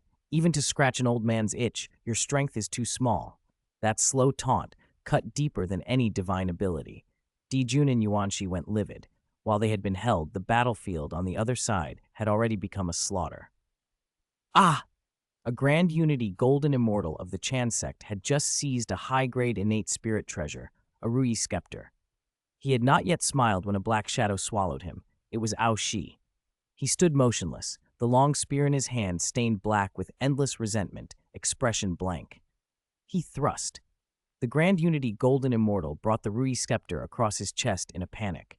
Crack! The so-called indestructible, high-grade innate spirit treasure shattered like rotten wood under the spear's tip. That spear had condensed the hatred of 3,000 mermaids from the West Sea and drove clean through. Its momentum did not falter. It pierced through the immortal's chest. Ao Shi leaned close and whispered into his ear, each word a knife only the two could hear. "This spear, for them I return to you." As the words fell, boundless resentful chi burst from the spear. The golden immortal did not have time to cry out before his primordial spirit and physical body were consumed into black demonic flames and turned to ash. The sight sent shivers down the spines of those nearby, Guangchengzi, Qijingzi, and other Chan sect elders. Their proud jade clarity immortal arts, their cultivated refinements, were helpless before these madmen. This was not a contest of techniques, it was a slaughter. Long Chen sat on his throne, watching everything with terrifying calm. His gaze swept the chaos and landed on the contorted faces of Yuanqi Tianzun and Di Jun. "Yuanqi, Di Jun," he said. His voice was not loud, but it drowned the shouts of killing and the roar of clashing treasures. "Do you understand the path of my dragon clan now?" Di Jun's pupils constricted. He stared at Ao Shi's power, pure will and hatred, and his eyes gleamed with covetousness. This was an entirely new system of power, independent of heavenly Tao spiritual qi. If the Yao race could master it, stop dreaming. Long Chen's voice carried a thread of pity. To walk this path, you must first let your Yao race be flayed, your wives and daughters turned into toys, your entire clan be mounts for 3,000 years. He paused and asked softly, "Can you bear it?" Di Jun went pale. Long Chen turned to Yuanqi Tianzun with a playful smile. "As for you, fellow Taoist Yuanqi, your Tao is to follow heaven, to obey rules, the orthodox lineage of Pangu. My Tao is to defy heaven, to embrace despair, to climb over corpses. Our paths differed from the start. Today I will show whether your heavenly Tao's rules are harder or whether the Dragon Clan's bones are tougher." He rose slowly. He looked not at those assembled, but at the treasure distribution rock, which was beginning to tremble under the pressure of so many powerhouses' chi. "You're grabbing too slowly," he said, shaking his head in mock disappointment at the Dragon Lord's inefficiency. Then, to everyone's horror, he reached out one hand toward the treasure distribution rock. He did not unleash magic power or a divine ability. Instead, he clenched his fingers, and an entire nascent world's power within him, perfected in the 5 elements, was remotely activated and squeezed upon the foundation of the treasure distribution rock. Crack, crack, crack! The rock that had stood in chaos for hundreds of millions of years and withstood saint assaults emitted a piercing shriek of splitting stone. Huge fissures raced outward from within. "He's going to destroy the treasure distribution rock," voices screamed. "Madman! He's a complete madman!" The crowd froze. Then, without a tremendous boom, the treasure distribution rock disintegrated under that invisible, world-shaking force. It shattered into hundreds of millions of fragments of every size, and the thousands of innate spirit treasures attached to it were flung across deep chaos like the most dazzling meteor shower. "They're gone, all the spirit treasures." Pandemonium followed. Opportunity overwhelmed reason. The factions that had held the battlefield together dissolved in an instant. Cultivators who had just joined to attack the Dragon Clan abandoned everything and lunged for flying treasures, striking down former allies without hesitation. "Everyone, get out of my way!" Di Jun and Tai Yi ceased to care about Long Chen. The Eastern Emperor bell thundered, scattering cultists around them, and the two brothers became golden streaks as they frantically gathered unclaimed spirit treasures. Yuanqi Tianzun watched in a gloom, then snorted coldly. He exchanged glances with Tai King and Tongqian. The three bore down with divine abilities to collect the treasures to which they had affinity. The battlefield dissolved into chaos.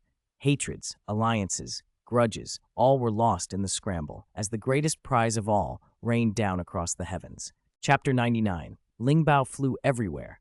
The three pure ones fled. First, Fenbao Rock shattered. With it, everyone's composure broke.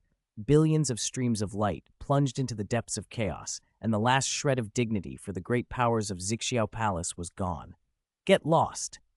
As a loose cultivator power snatched up a scroll of array diagrams, a withered talon-like claw pierced his back.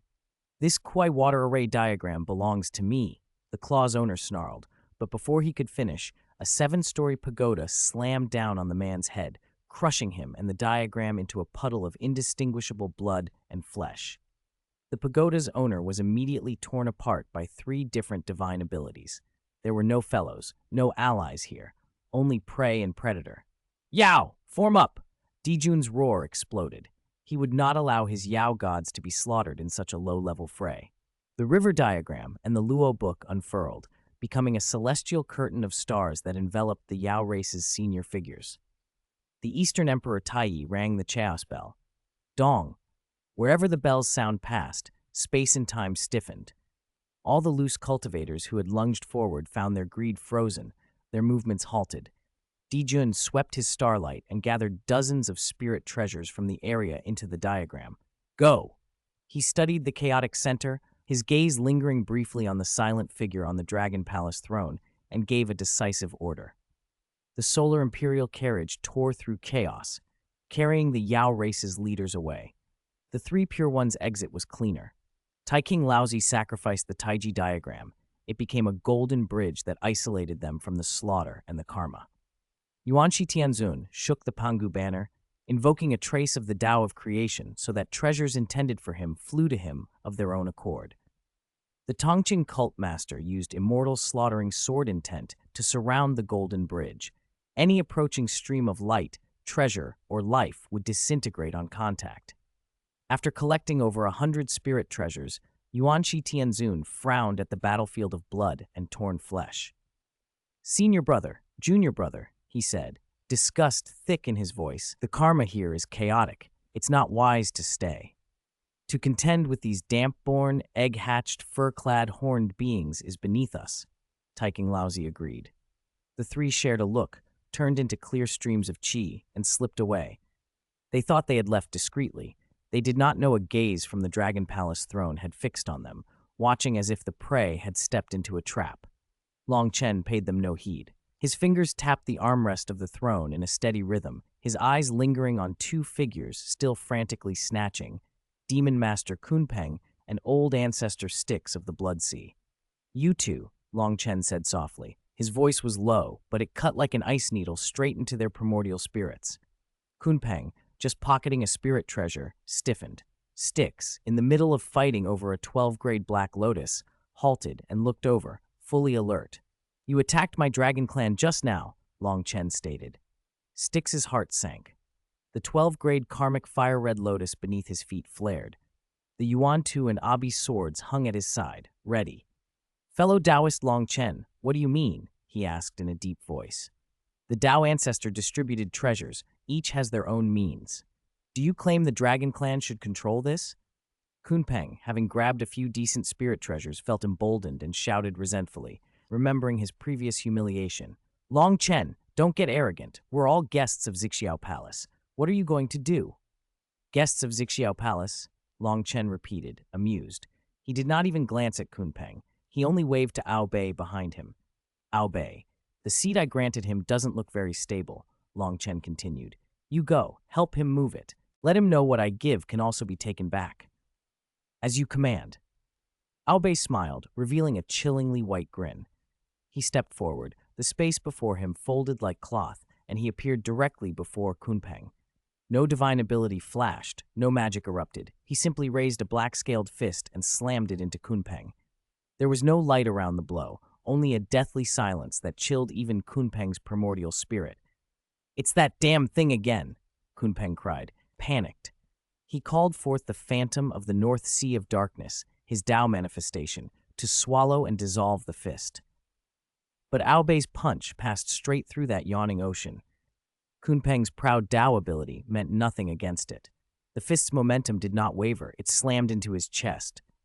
Pfft! Kunpeng arched backwards like a broken shrimp, coughing up demon blood, fragments of organs, and pieces of his primordial spirit. His famed Tao could not even delay the blow for a moment. This was a power utterly out of his league. Incomprehensible fear filled his eyes as he tumbled through chaos, utterly unable to resist. The field fell silent. All eyes shifted from the scattered spirit treasures to the demon master felled by a single punch. Long Chen's gaze moved to the pale-faced old ancestor Styx. As for you, Styx, his tone was flat. Your blood sea isn't bad. Too dirty, though. My dragon clan needs a clean stepping stone. Your blood sea is perfect for washing feet. Ao Shi, Ao Nan, Long Chen ordered. Send him back to the netherworld blood sea. Tell him that beneath the saints there are places he cannot trample into. Yes! Two demonic figures materialized and surrounded Styx. The black spear in Ao Shi's hand trembled. The tip carried a resentment so sharp, Styx felt his primordial spirit being gnawed by 1,000 wronged souls. Ao Nan summoned black water that continuously eroded the golden light of the karmic fire-red lotus. Long Chen, you go too far! Styx roared. He was furious and humiliated. His supreme killing and defensive treasures were being suppressed by these two monsters. Everyone who had hesitated now froze. They watched Styx and Kunpeng unilaterally beaten and felt a chill from the bottom of their hearts. The Dragon Clan hadn't come to distribute treasures. They had come to establish authority. By humiliating two of the most powerful quasi-saints in the Great Desolation, they declared the Dragon Clan's return. Xuanwu. Long Chen no longer bothered with the skirmish. The remaining trash is yours. Devour it clean. All right, so troublesome. Beneath the Dragon Palace, the abyssal maw connected to ultimate nothingness opened again. This time, no one dared complain. They watched helplessly as the sky full of treasure light flowed like rivers and was swallowed by that giant mouth, hearts bleeding, yet not daring to step back. Having accomplished this, Long Chen slowly rose. His gaze pierced the endless chaos toward the direction the three Pure Ones had taken. His eyes were deep. Crown Prince, the three Pure Ones slipped away. Zulong's hoarse voice sounded behind him. Shall your subordinate intercept them? No need. Long Chen shook his head. The monk can run, but the temple cannot. He stepped onto the dragon head at the front of the Dragon Palace. His dark robes rustled in the chaotic currents. Those things they took from Fenbao Rock will serve as the down payment for the first installment of rent. Now, there was no smile on Long Chen's face. Go to Kunlun Mountain and collect the second installment.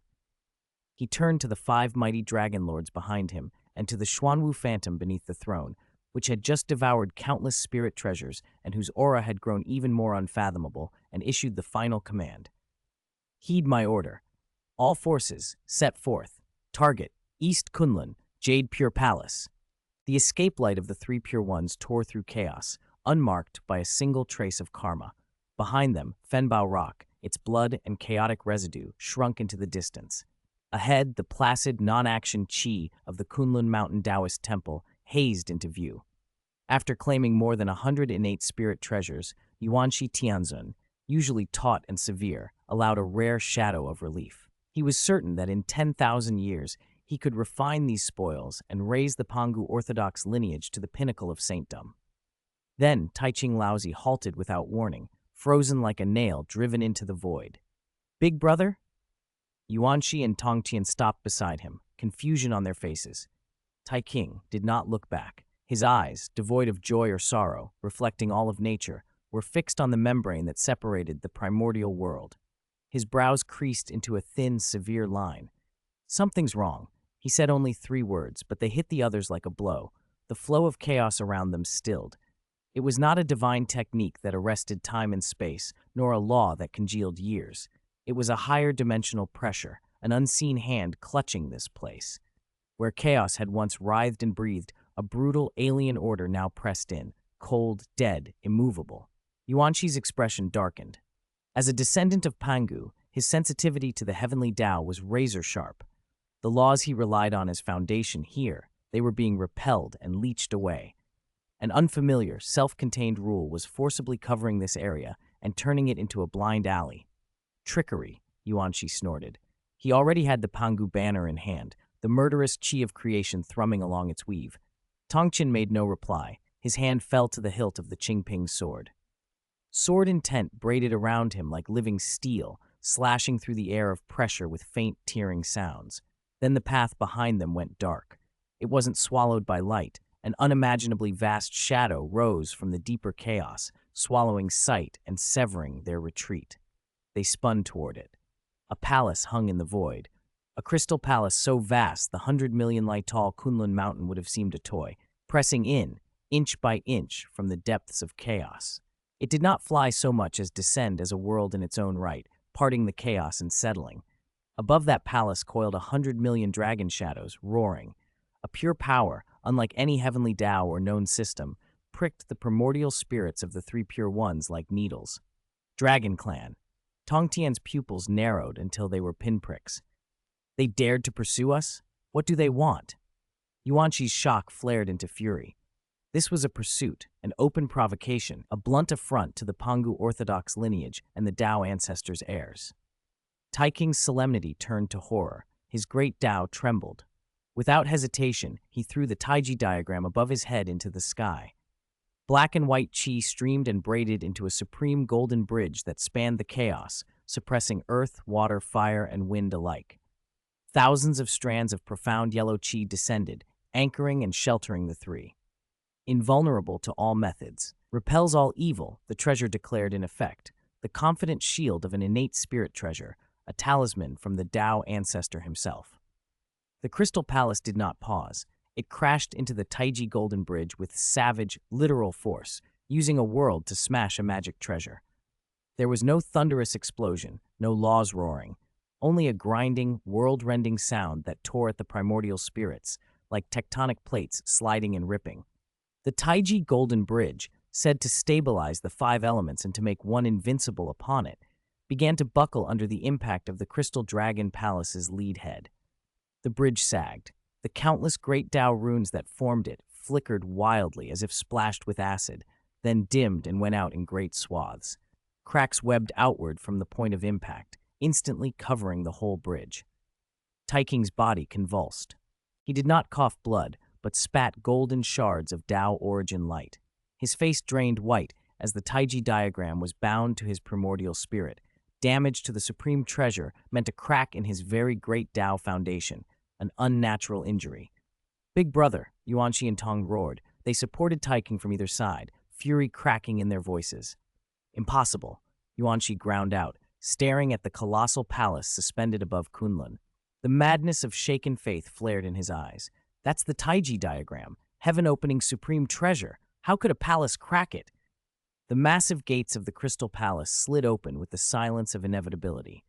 Longchen stood in the doorway in black robes, hands clasped behind his back. Zulong and Aodong flanked him, one with dead, blank eyes, the other roaring violent light, like two gate gods crawled from hell. Three fellow Taoists, where are you rushing to in such a hurry?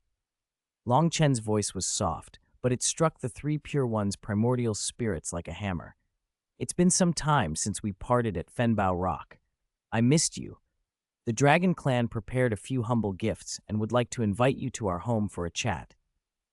Longchen, Yuanqi flung off Taiking's support and pointed the Pangu banner at him, shaking with wrath. You harmed my brother and shattered my sect's supreme treasure. You court death. The Pangu banner shivered in his grasp, gray chaos sword chi vibrating, ready to cleave worlds. Second brother, stop! Taiking tightened his grip on Yuanqi's wrist, wiping the shattered strands of Tao origin from his mouth. He stared at Longchen with urgent solemnity, his gaze no longer detached but raw with shared injury. What is that palace of yours exactly? Longchen casually tapped the crystal doorframe. It chimed, clear as a bell. This, nothing much, just the Dragon Clan's home. His easy smile sent the three pure ones cold. I felt it was too humble, kept at the bottom of the sea, so I refined it into a defensive magic treasure. Madness. There was no other word. To refine the fortunes, resources, even the lives of an entire clan, gathered over untold epochs from the Dragonhan calamity to now, into a single palace? This was not merely a magic treasure. It was a weapon born from staking the fate of a whole clan, with no margin for retreat, made only for destruction. The three pure ones finally understood why the Taiji diagram had been damaged. This had not been a clash between treasures. It had been a complete, self-contained Dragon Clan world striking against the very rules that sustained the Heavenly Tao's treasure. Fellow Taoist Longchen, you've blocked our way. What do you intend? Taiking forced the words out, restraining the chi and blood billowing inside him. He felt the shape of fate curdle. Today would not end well. Nothing major. Long Chen spread his hands as if in the garden of his home, a casual man in a violent storm. It's just that you three took a bit too much from Fenbao Rock, Yuanshi snorted, anger flashing. Rules? The will of heaven? Long Chen, are you worthy to speak such things? When you blocked the gates and plundered Fenbao Rock, treating the primordial world's mighty as nothing, where were the rules then? That was then. This is now. Long Chen's smile did not waver. At Fenbao Rock, the fist was the law. Whoever had the harder bones got more. Outside Fenbao Rock, we must speak reason and heed the will of heaven. He tapped the cracked crystal dragon palace at his feet, then gestured to Zulong and Ao Dong, two dragon lords whose auras could tear at a quasi-saint. Now, my dragon clan embodies both reason and rule. The smile drained from his face. Cold settled over him, a killing intent that congealed the chaos into frost. Today I give you two choices. 1. Return half of what you looted from Fenbao Rock. Consider it the rent for leasing the Kunlun Mountain Taoist Temple from my dragon clan. 2. His tone went ice cold. Final. I will dismantle your Jade Pure Palace and bury your lives forever beneath Kunlun Mountain.